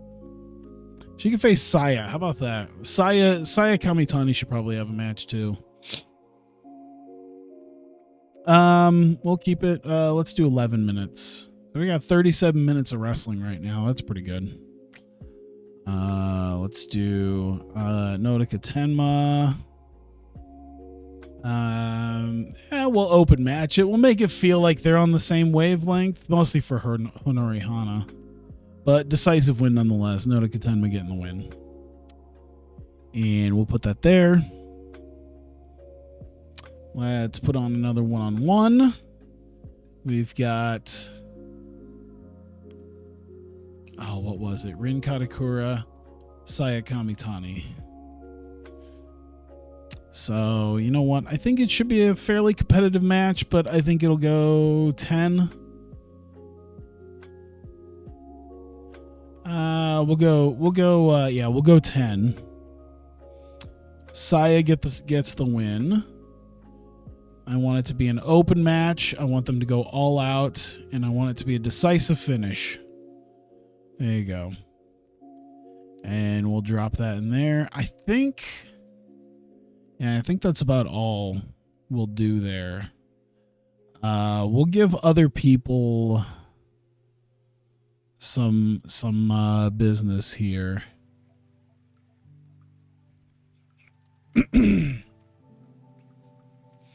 Not really meant to be a big show, but nonetheless. Was Himika around? Is Himika signed by somebody else? I think so. Oz Academy. That's why Momo's not here either. Ugh. Let's see here. Let's put Mirai Mayumi and Lady C and Mirai post-match. Dr. Bombs, Lady C. One more time until a ref steps in. So, what, 2 minutes?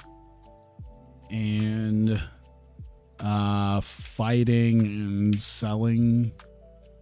What is fighting supposed to be for? Adam? Yeah, we'll do that. Why not? Putting Mirai for Menace isn't exactly going to work, but that's all right. Minor defeat there. Boom. Oh, that's right. I could do it like this. I forgot that I could just do it like that instead of hitting the up button a bunch of times. Let's see here. Saya Kamitani. We'll have her just do such a simple promo. Saya promo puts over the danger of the cage match, but will be victorious tomorrow night. There. 2 minutes. Use your mic skills. Minor success it. There you go. Drop that right there. Boom. Tag match. We've got, all right, May and Ram Kaicho. Let's see. We'll have May, Marisu. May greets the crowd with debuting Marisu. Thanks them for support and wishes. Let's see how much more.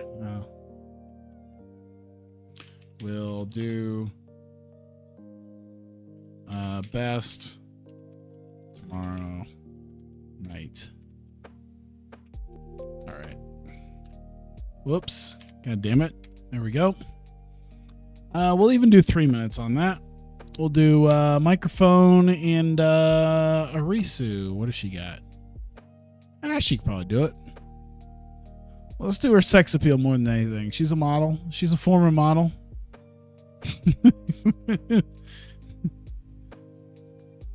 Speaking of having a Coomer stable, Arisu Endo is here.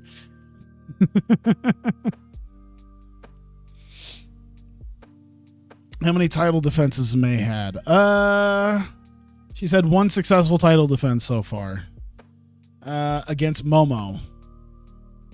I think that ended in some fuckery. She's had one title defense since May. So yeah, she's finally having another one. 2 title defenses in 6 months. I mean, I guess this is maybe what happens when we only have one show a month.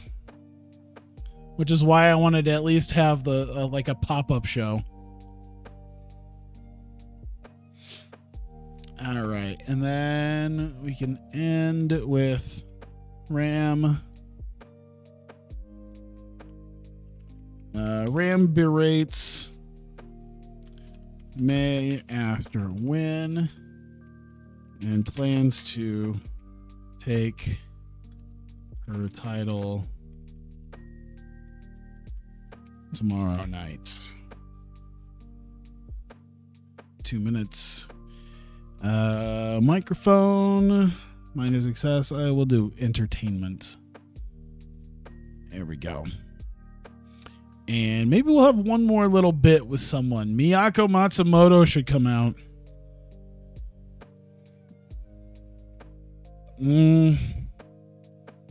I don't want to pay for Mika Iwata and Mio Momono for this show.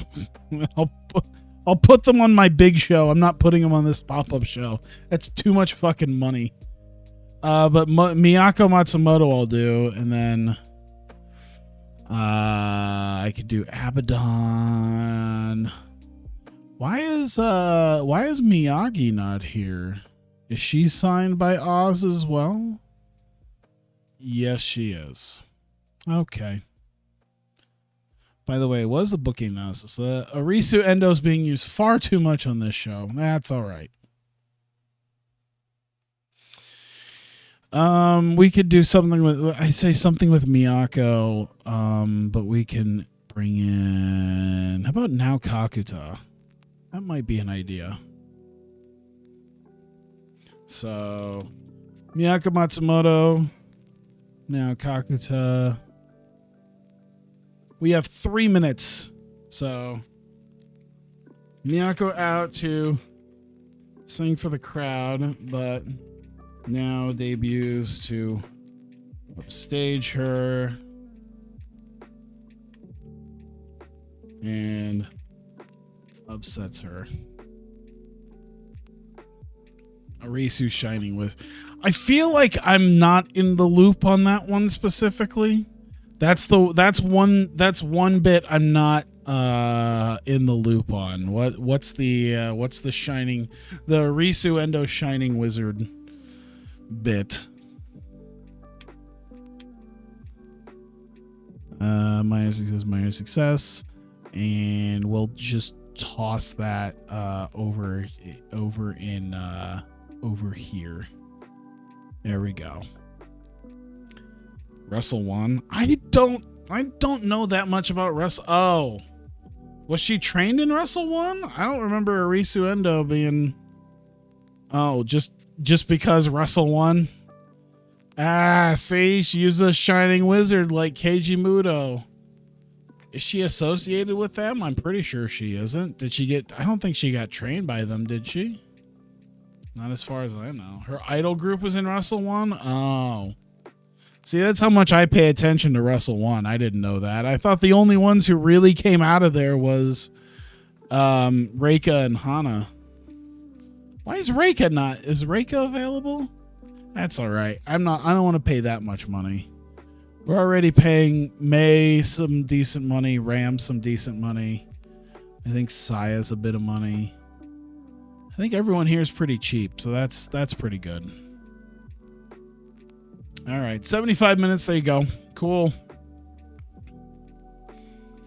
All right, so we have a short pop-up show here, live stage pop-up, held the day before Tokyo's Most Wanted, just using basically the people who are available on the day. We got most of our roster who's gone for most of the month, but we did have people around just long enough to kind of do on an hour-long show, about hour 15 minutes actually, here in Nagoya.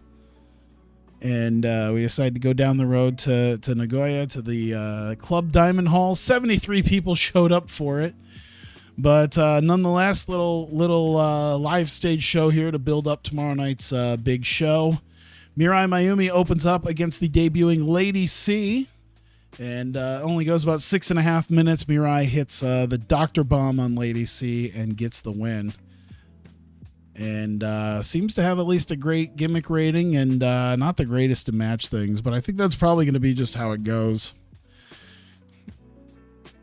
And post-match, Mirai isn't done with Lady C. She wants to send a bit of a message to Saya Kamitani and Himika Arita, decides to take Lady C once again and Dr. Bomb him, Dr. Bomber one more time before the ref eventually steps in as well and shoos her away, and Mirai Mayumi leaves. We get, holy shit, Nodoka Tenma carrying a couple of Hinori Hana carrying a couple of shitters. Nodoka Tenma kind of did well, but yeah, Natsumi Apache was really the weak link here. Nonetheless, a nice little three-way dance here, just under 11 minutes for it. Natsumi Apache, of course, went first. We had a decent little match with Nodoka Tenma and Hinori Hana, but nonetheless, Nodoka hits the kill switch on Hinori Hana and gets the win. And Nodoka Tenma getting a win here on her own. So once again, her run in as a singles competitor continuing here with some success. We go to Saya Kamitani. She's out against Rin Katakura here. A good little match between the both of them. They both go 100 miles an hour for this. A very fast-paced, decent match because it only goes 9.5 minutes. And eventually Saya hits the running shooting star press on Rin Katakura. Manages to somehow not break her neck or someone else's neck.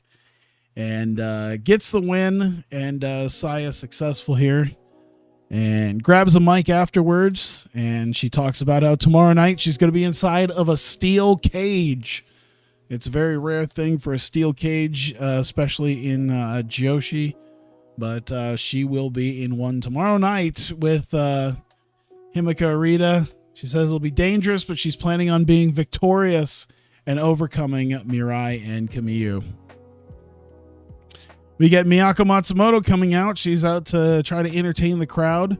She gets a little bit into her song after greeting the crowd, and eventually we get Nao Kakuta coming out.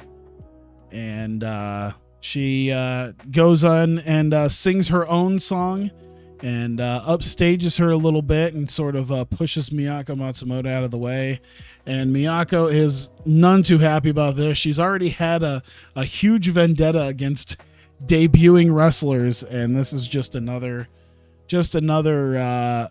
debuting wrestler taking Miyako's spotlight. So of course she's not going to be happy about that. Tag team match, JK Fallen Stars taking on Mari Koto. Just a decent little match here as Mikoto and Maria carry two teenagers to a halfway decent match. 10 minutes, Maria pins Hina, and that is Mari Koto with a nice little win there, though. And we go to our main event of this pop-up show, and the Royal Spirit Champion, Mei Suruga, coming out. She greets the crowd, and she comes out with a debuting Arisu Endo, and thanks everyone for their support, and hopes that they'll continue to support her tomorrow night as she defends the Royal Spirit Championship against Ram Kaicho. I keep forgetting that I probably need to script some of these people. Fuck. Nonetheless, a decent little match here for our main event, but Ram Kaicho coming out with Sai Nomura ends up getting the win here. He hit a 6-1. Ram Kaicho uses the 619. Well, nonetheless, Ram Kaicho hits Arisu Endo with the 619. Sai Nomura distracts Mei Suruga long enough for Ram to hit it and get the victory. And there you go. And not able to save her, Ram berates Mei Suruga for the loss, and she says that she should better get used to that because once again she'll be crying tomorrow night at the end of their championship match when Ram Kaicho walks away with the Royal Spirit title. And that is that. 36 did something. Finished the show. It wasn't considered an official event, so I can't praise anybody because it was a lesser show. All right. Goddamn. One show to go.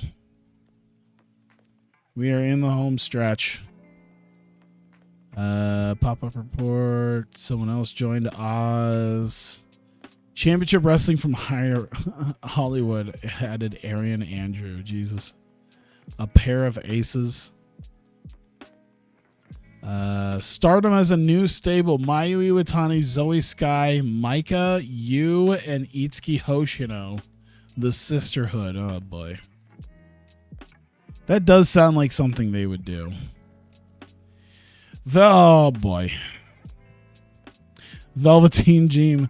Of all people to beat Jordan Devlin. It's like, hey, you know what? It'd be nice if we got the belt off of Jordan Devlin. Oh, Velveteen Dream. Oh, boy. All right. Well, fuck me, I guess.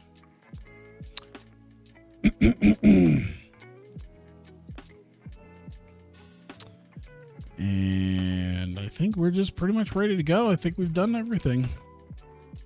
All right. Boom. Let's go to the PM. Auto book venue. No. I don't want no auto book venue. Shinkiba. Again. Let's go. Ooh, we're going to hit over 200. I don't think we've done that yet. What's the show history look like?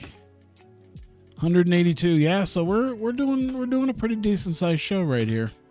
Oh, we had a backstage incident. Camille. Got everyone in a good mood. She made pancakes. There we go. All right. So at this point, the booking screen is non-existent, basically. Because I think everything that I have booked on here, I already have booked in here. So we'll probably add some openers before these because I feel like 5 matches isn't enough. We'll probably add a couple more matches, but at this point, these are your feature matches. How should we split this out? I'm thinking,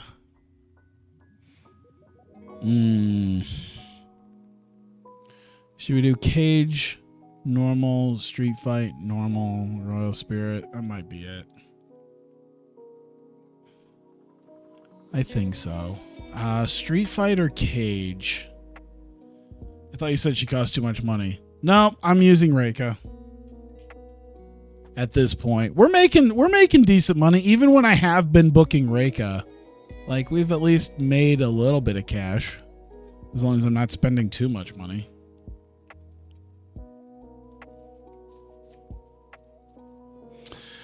Oh God, street fight or cage? Maybe cage. Yeah, well, whoops, no, don't do that. Add that to the booking sheet. Cage match. Let's do... let's give it to Saya. Who can take the loss? Camille can take the loss. Actually, you know what? We'll slay Mirai for this. How about that? She can take... I don't remember the last time Mirai had suffered a decent loss, but open match, decisive win, I guess. And I think that's it. Stunt bump. You can't do stunt bumps on tiny shows. I have to be at least a medium-sized promotion for anyone to even talk about stunt bumps. So... Miyagi Iwata or Watanabe Saiki? I feel like Momo Reika. Oh man, you know what? I think I'll do Momo Reika first because Miyagi and Mika is gonna be pretty good. No Phoenix Splash up. Well, we can pretend that she did. Love your series. All right. Well, thanks, man. I appreciate that. We'll toss in, Momo versus Reika. And let me see here. We got Momo, of course, is the winner. We got an open match, though, and a decisive victory. So it's really a straightforward match. Are we really doing 28 minutes of this? Have we really decided that 28 minutes is what we're doing here? A 91 and an 84. I mean, I guess so. Why not? I guess they can go that long. We had 24 minutes on the cage match. Maybe we aren't going to have that many because I did only book this as a 2-hour show. Or, yeah. So it only goes up to 2.5 hours. We're 54 minutes in. We still got these 3 big matches to book. All right. So should we do... I'm thinking we do Miyagi and Mika next. Maybe Hikari Noa, Risa, Sarah. Fuck, I don't know. Yeah, you know what? We'll do Miyagi, Mika, Iwata. Who do I got here for this? Do I really have Michigo Miyagi beating Mika Iwata? I think there's going to be some complaints about it. I just have a feeling we're going to have some complaints about it. But you know what? Let's see what happens. Oh, we're not doing a decisive finish. We're doing a tainted win. We won't have the rest of the others come out. All right. You know what? Yeah, we'll book the segment. I wonder if I could do this. I think I can do this. I'm going to go to Mika Iwata. I'm going to... Nope, I'm not going to do that. I'm going to talk to her. And booking wise, I'd like you to consider putting over Michiko Miyagi. You're willing to do that. There you go. I think that's in... Do I have promises down here? Do I have promises? I have promises over here. Mika Iwata's agreed to put over Michiko Miyagi. All right. So she shouldn't be pissed off about it now. So if I book this match, yeah, she's willing. She's more willing now to put over Miyagi. All right. Stop me from doing a modern day ECW reboot. I don't want to stop you. I like this game too much. I'm only going to be the person telling you to do it. Just be like, stop me from doing an ECW reboot for TEW save. I'm going to be the one doing, do it, pussy. All right, street fights next. All right. Let's see. Yeah, we got Hikari Noa. Oh, are we going to have Risa Sarah put Hikari over? I mean, if she's willing to do it, we'll do it. That'd be great. Decisive finish, sure. I mean, it's already a hardcore weapons match, so it's not out of the realm of possibility. Yep, we're gonna have to ask Risa Sarah to put over. Yeah, let's see, Risa Sarah. Talk to her. I'd like you to consider putting over Hikari Noa. You're willing to do that. Cool. All right. So we're not pissing people off today. I need to remember I can do that. And there you go. They'll be more inclined to actually do it if I can convince them to actually put them over beforehand. I like this. I like the promises thing a lot because you know what? Then they don't get all full of piss and vinegar because they took a loss to somebody. That's good. We can help put people over. I think May's probably a little bit better off than Ram, so I think having May beat Ram's not going to be a huge deal. Let me look at this. No, she's a 40-2 versus Ram's 36. Yeah, it's fine. I wonder if I should get Ram with her blonde hair is the new thing that she's got. I wonder if I should do that. I think I'm going to get her new updated hair color. But I feel like the next time I do that, she's going to go right back to black. And then it'll be like, fuck. All right. May Saruga to be the victor. And open match. And decisive win. Pretty straightforward. They have themselves a decently long match. Ends up with that. 121. You know what? I think I can still squeeze an opener in there. You know what I'm going to do? This is a 7-way. No, that's 10.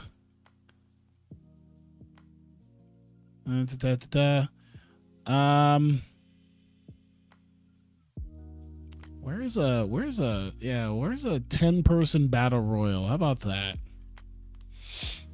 Mayhem, normal battle royal, only one remains. Eliminations occur by pinfall or submission, not by being thrown over the top rope. I feel at 121 minutes, we need to be able to make it fast. So I want someone to eventually challenge the people who won tonight. That's what I want to do. And I don't know who I want to put in. Let's exclude who's booked, and then we can run from there. We'll put Abaddon in. Let's put Asahi in. We haven't used her since August. Who else haven't we used? Let's see. Unagi should go in. Honori Hana.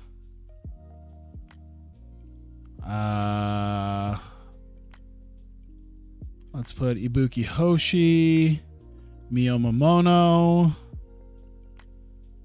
Nodoka. Raku. Rin Katakura. Yuki. I'm thinking someone back here. Haruna Neko.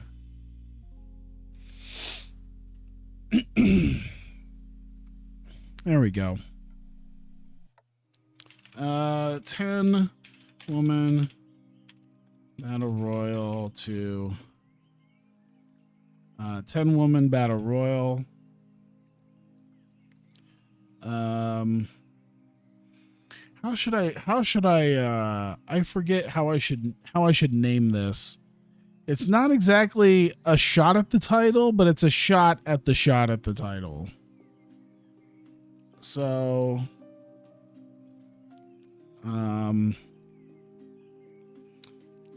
let's see. Chance to compete in #1 contenders match. There you go. And should it be about 10 minutes? 131. We could probably add another 3-4 minutes. How about that?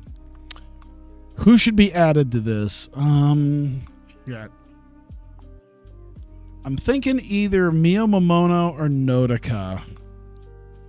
How many different people? She's just working Marvelous, and Nodoka's just working Tokyo Joshi Pro. Raku could be a good idea. Well, no, she's working Tokyo Joshi Pro as well. Honori Hana's working for like two other promotions. I would be preferred to have a good mix of someone who A is able to show up easily, and B will be a decent worker. I'm thinking Mio or Nodoka.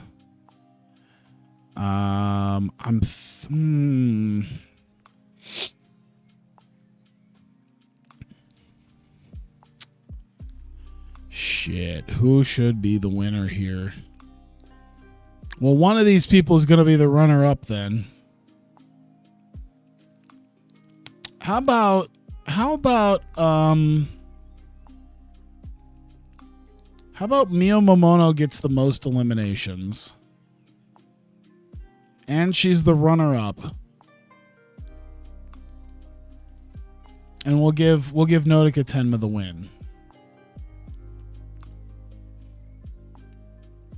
I think that'd work. Open match? Yeah, I guess it doesn't need to. We need people tossed out quick. But a decisive win. Do I have cryptocurrency? Maybe. Why? All right, and we'll move that up to the front. There we go. So now we only need 10 minutes worth of angles to put in here, so that's good. 2.5 hour show, already 140 minutes of action. We technically don't even have to put any in, but I'm going to use 10 minutes worth. Actually, you know what? I think I might think I might make it 12 minutes just so I could have 12 minutes. That sounds like a good even like 3 or 4 segments. I was going to make fun of you if you said yes. Why?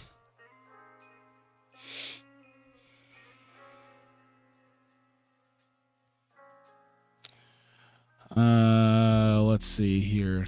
By the way, I spelled cage. I went dyslexic with the cage thing. I guess just post-show stuff, maybe? Or post-match stuff? Like, we could do Nodoka Tenma and Yuki Aino. So... Aino comes out to hug her sister and celebrate her win with her. Internet money? I mean, kinda, sorta. But can't even trade for real money? Yeah, you can. It depends on who you go through. I certainly made real money on Dogecoin.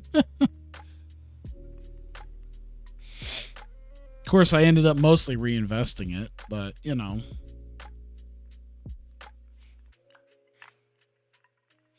Uh, 2 minutes, I guess, on that. And sell her match, and she comes out. Charisma's fine, yeah. We'll do a bigger success considering Nodoka actually did something. There we go.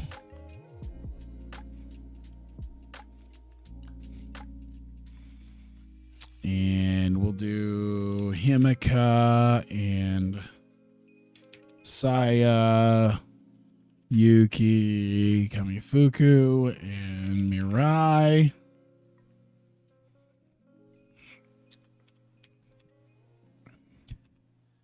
Kamiyu tends to Mirai as Himeka and Saya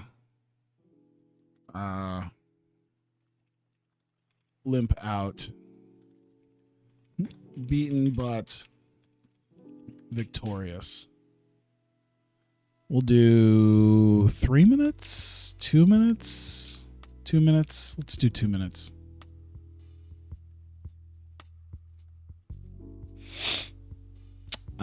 Let's see. Himeka selling. I think they're all selling. They're all selling their cage match, but we'll give the minor success to Himeka and Saya because they won. Drop that down there. Whoops, not like that. There you go. Wait. Oh. That's how you do it. That's how you do it. Okay.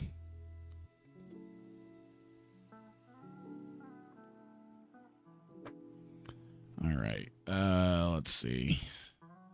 Momo. Momo post-match grabs the mic, declares herself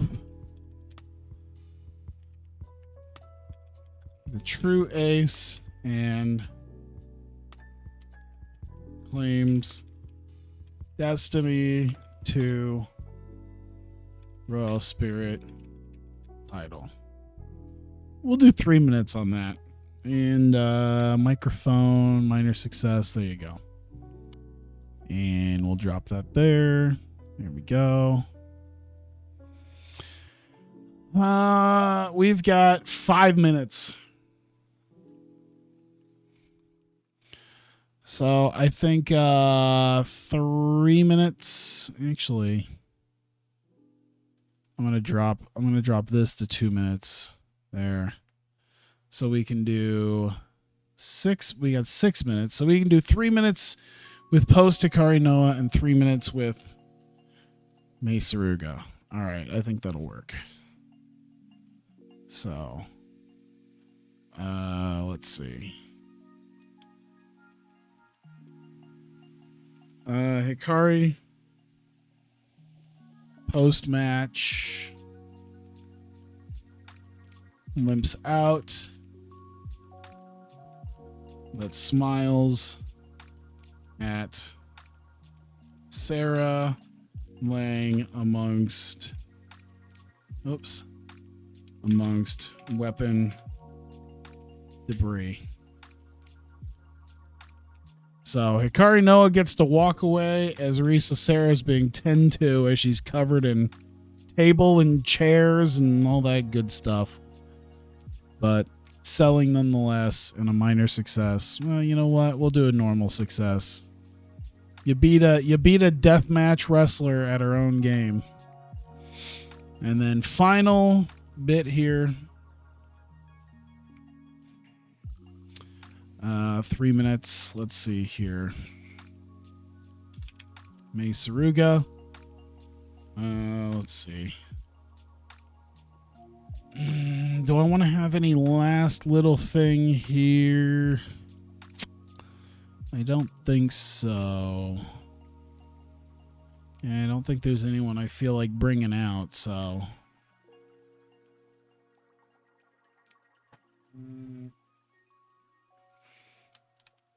Let's see. May celebrates with her Raw Spirit title as Ram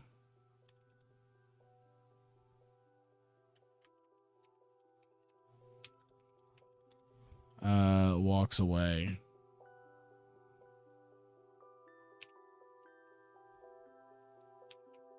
And we'll have them both sell their match too. But good success on Mei Suruga. Done. All right. 2.5 hours done over. I should drop my match cards in for this. I made them and god damn it, people are gonna see them. Hang on.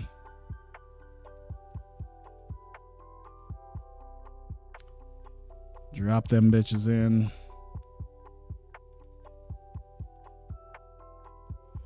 And make them all sorts of big. There we go.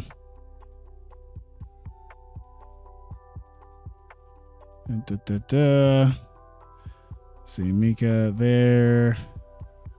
We'll make the cage match, then the street fight, then title match. Okay, I could do all that. Can we just move all that down below there? Whoops, that's not what I want. We'll just move them above and then get rid of them as necessary. All right. Everything's booked. Everything's ready to go. We'll do this real quick. All right. Because this will probably be where I get bookmarks anyway. So nonetheless.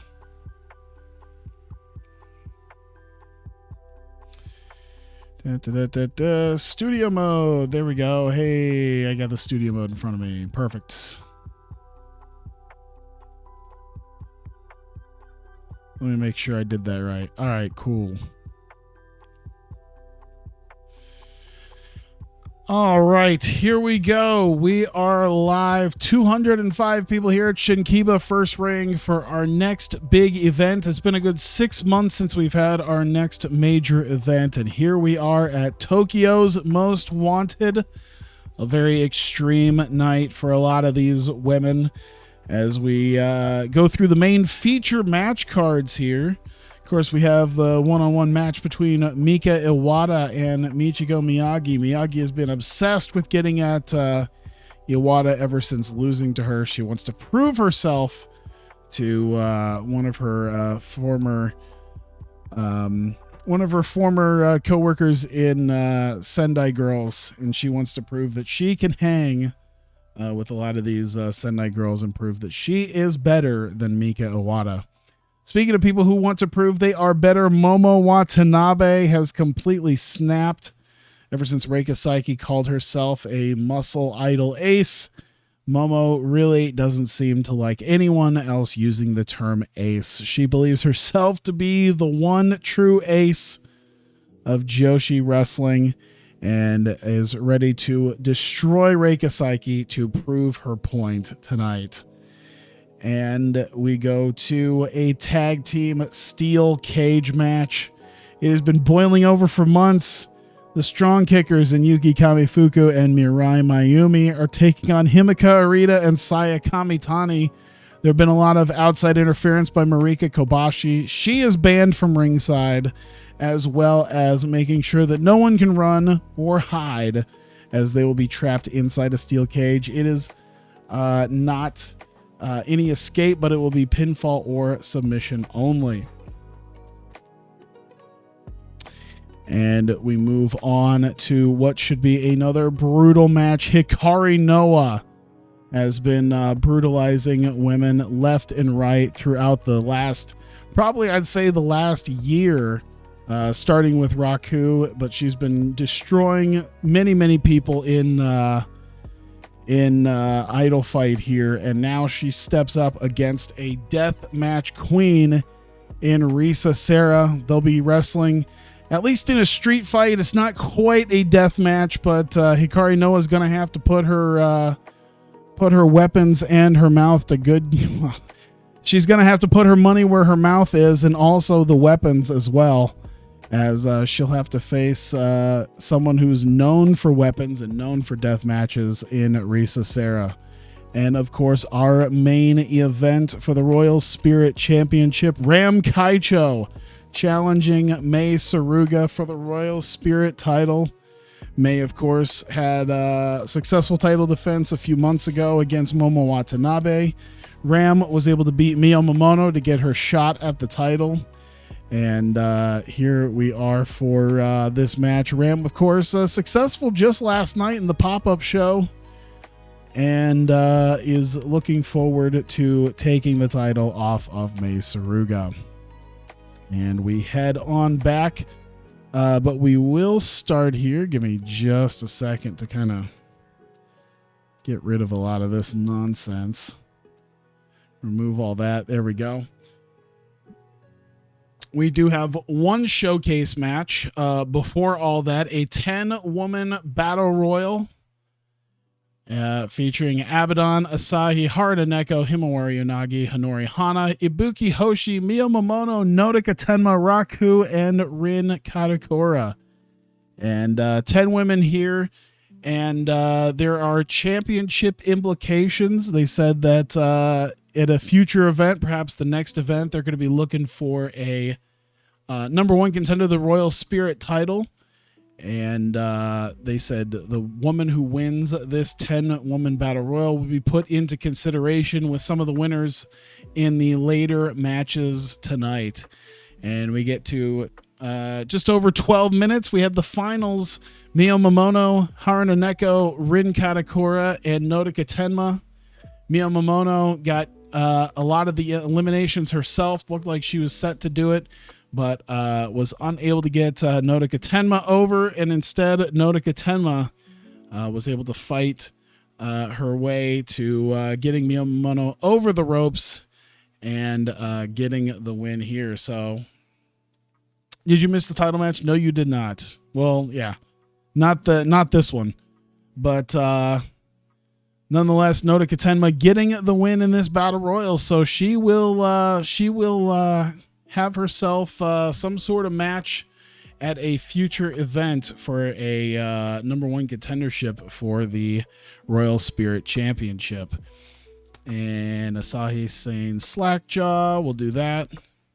And of course, her sister Yuki Aino comes out and hugs her, and they celebrate for a couple of minutes, but it is off to the next match. This is a good portion of the show here compared to a lot of the Vertigo stuff. It is mostly matches.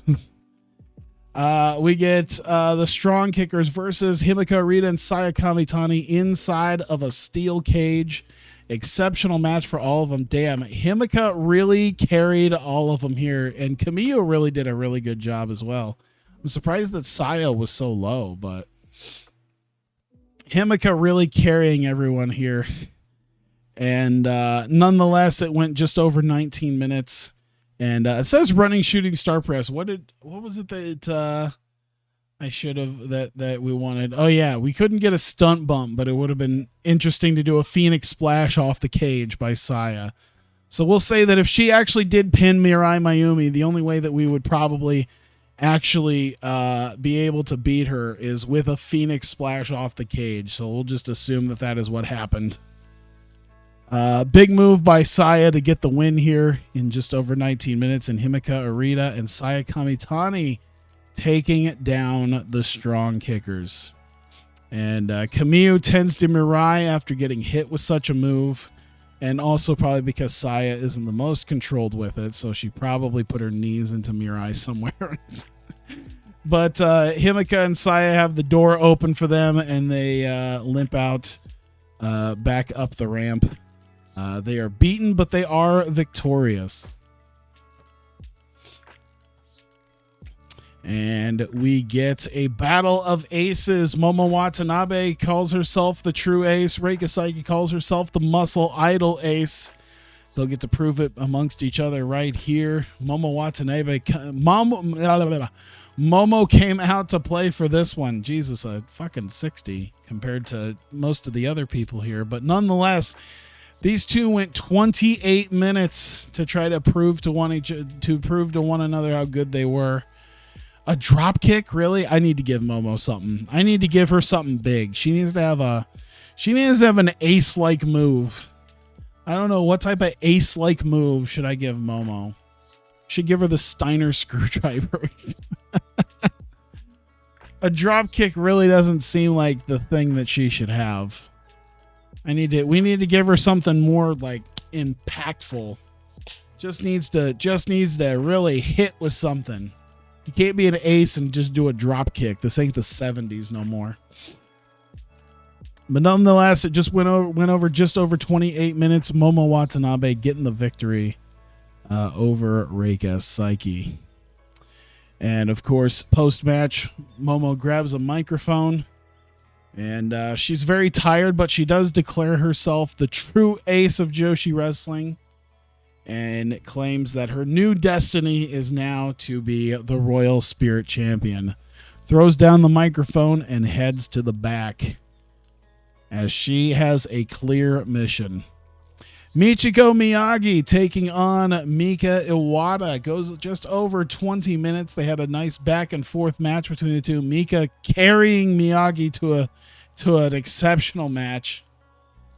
Peach Sunrise, okay. I don't know why she has a drop kick though. That's really the weird thing. Does she have Peach? I need to check if she has Peach. She should have Peach Sunrise. But I'll have to look. And why she's doing a drop kick, I don't know. If I have to just take that out of her moveset, then I will. But she shouldn't be winning with a drop kick. That's not an ace move. Peach Sunrise is though. Nonetheless, Miyagi and Iwata went back and forth for a while there, and just after 20 minutes, Miyagi ends up getting a pin on Iwata and puts her legs on the ropes for the leverage, and that allowed Mika to not be able to kick out, and Michiko Miyagi walking away with the victory over Mika Iwata tonight. We go to a street fight. Hikari Noa puts her money where her mouth is, as she's been using weapons on everybody else. Tonight, she gets it used against her as Risa Sera takes her on in a street fight.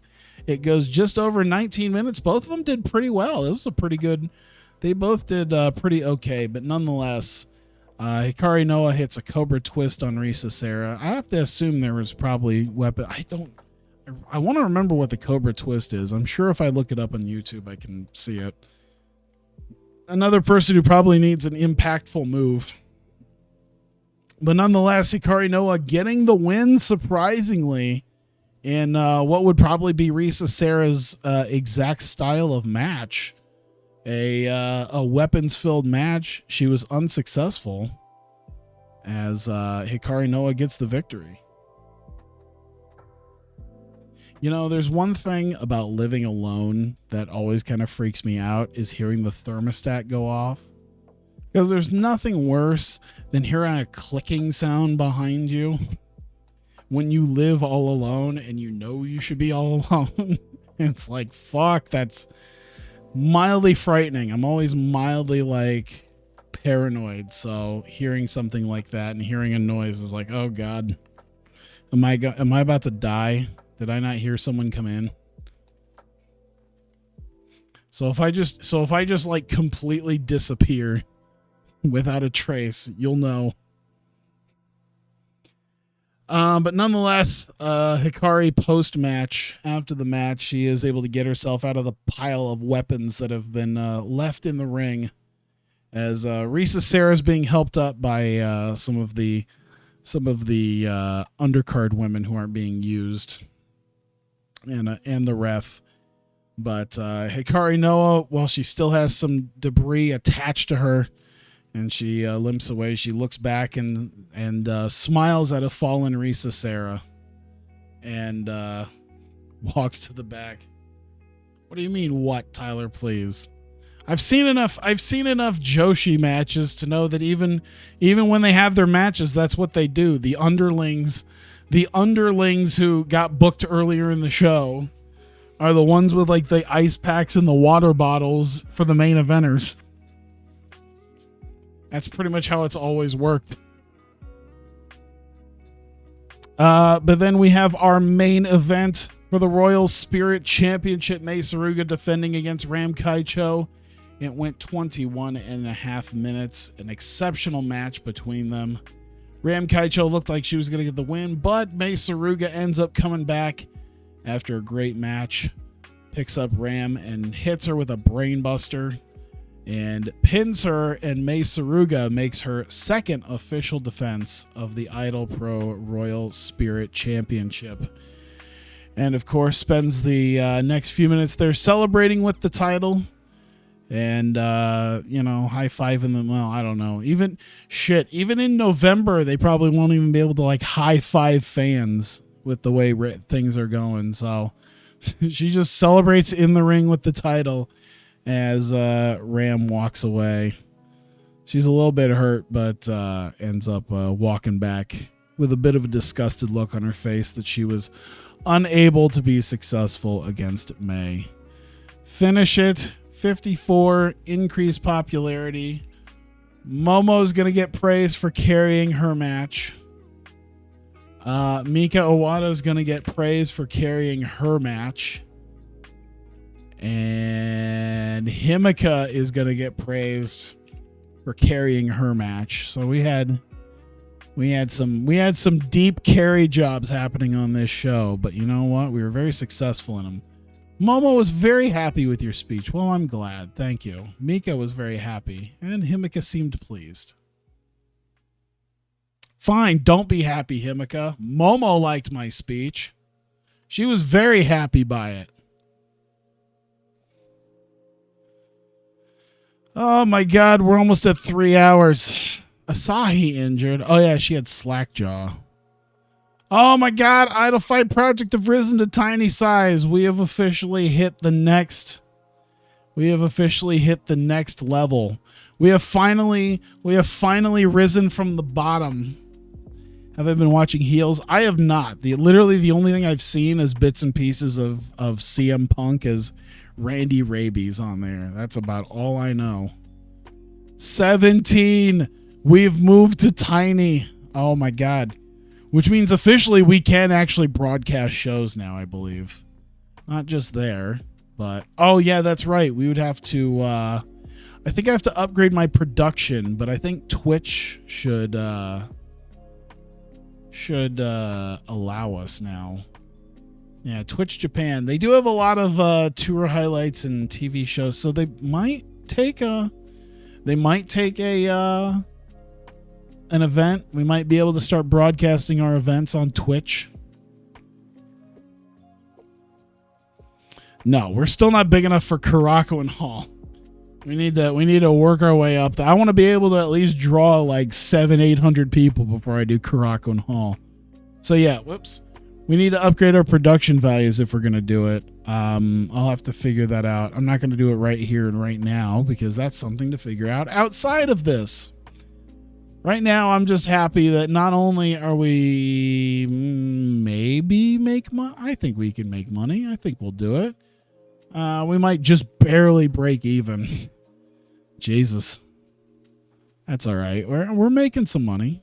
Ticket sales are finally over $1,000 because of that pop-up show. So that's good.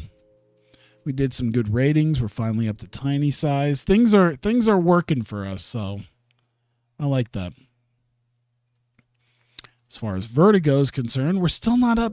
How have we been running so many more shows and for some reason we still can't get up to 17? Like, what did I do wrong? Oh well. We should hit it. We should hit it next month. Wrestle Zenith should have numerals, but I'm not going to put a numeral in there right now. There, save that. I don't want Wrestle Zenith 1. It's just going to be Wrestle Zenith. The second one will have numerals and beyond. And I'll probably have one more show somewhere else. We made money. Hey, look at that. We are officially in the two shows a month category and making money. And even after all of that, we're still going to be going down to, I think, one show a month once we start doing TV tapings. But, I mean, then we'll be able to actually utilize everybody for TV tapings. So that's good. As we start doing, like, little 1 hour shows. Oh, my God. Dragon Gate's got new stars. Are they just failing on, like, every contract they're doing?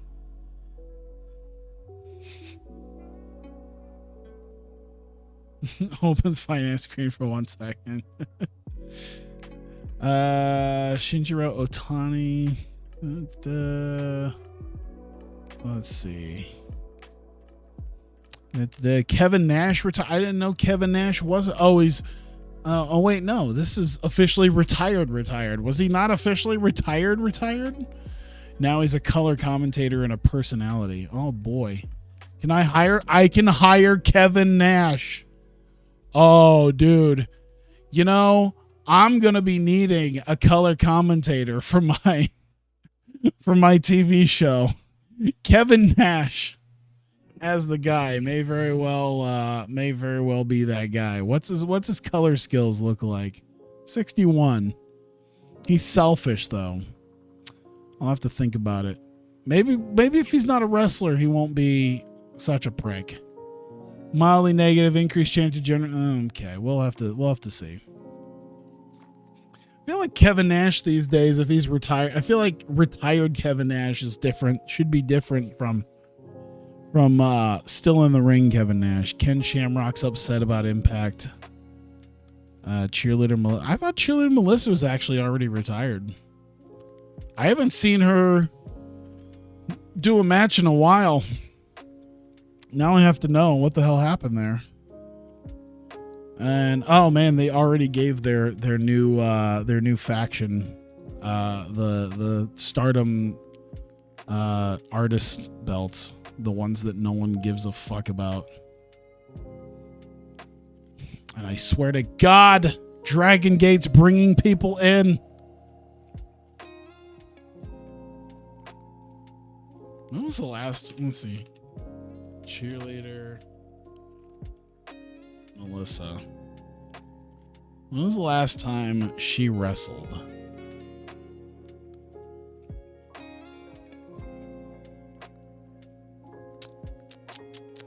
"2019, she wrestled in Shimmer." Yeah, so it's been almost 2 years, so I'm imagining she's probably done. She was in TNA. It's been like what? Almost 10 years since she was in TNA? Oh, I forgot she was Mariposa. I forgot that's who she was. That's right. That's what she did after TNA. She was Mariposa. Okay. That makes sense. Asahi fully fit. Chihiro Hashimoto's got a damaged eye. Oh, God. Damaged eye, estimates a sideliner for a few weeks. Well, I'm not using her, so I don't give a shit. Once again, once again, tell people you're playing on a database. Tell people you're playing on a database from before speaking out without saying that you're playing on a database from before speaking out. That's all you got to do right there. All right.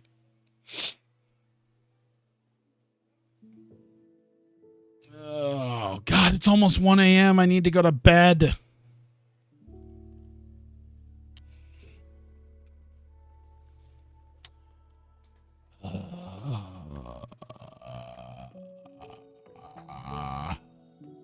I need the weekend to show up like ASAP. That would be so nice. All right, we're finally in December. God damn it. Survivor Series happened. Who gives a shit? Rollins, Kevin Owens, Samoa Joe, I think, and the Street Profits. How many fucking people did they have? Oh, that's 5. Yeah. Beat Andrade, Zayn, Elias, and The Bar. McIntyre, Garza, Black, and the Usos defeated Goldberg, Styles, Tozawa, and Heavy Metal. What the fuck is this? So they didn't even have any title matches. They did a bunch of angles. They did half an hour's worth of bullshit. So let me see here. They opened up the show with a Survivor Series match between Gargano, Bobby Roode, Austin Theory, and the Viking Raiders, Grand Metalik, Titus, Mojo, Jinder Mahal, and Dominic Dijakovic. That sounds like shit. And then afterwards, we're like, hey, let's do like half an hour's worth of angles before we do a women's one that no one will give a shit about. Then we'll do something with Rey Mysterio, and then we'll finish with 3 more that no one gives a shit about. What?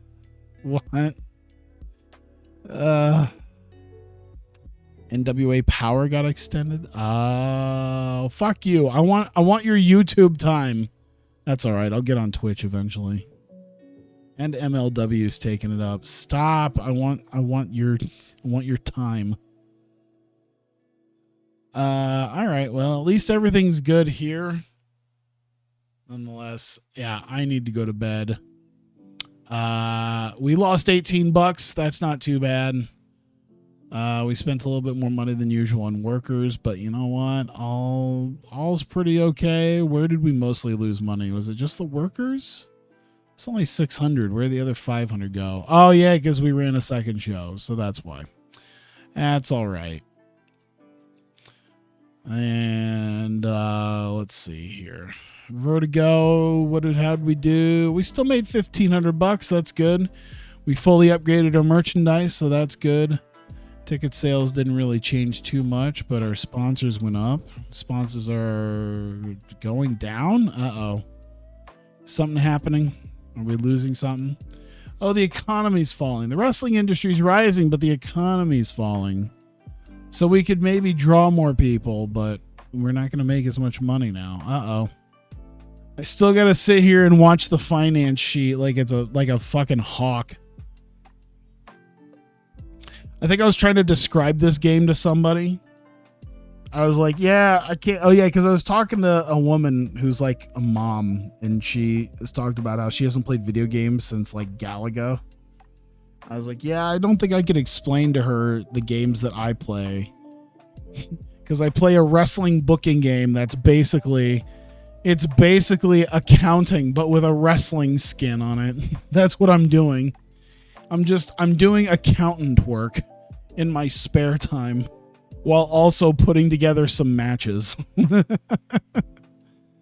All right. Well, there we go. That was our big IdolPro show. And of course, next month we've got Vertigo's Wrestle Zenith, the biggest show that we've done, a culmination of 18 months of bookings. I am excited for it. I'm also very tired right now. In TEW, you don't win. You just survive until it crashes. That's basically how it works. You don't win. You just go until you're just dead.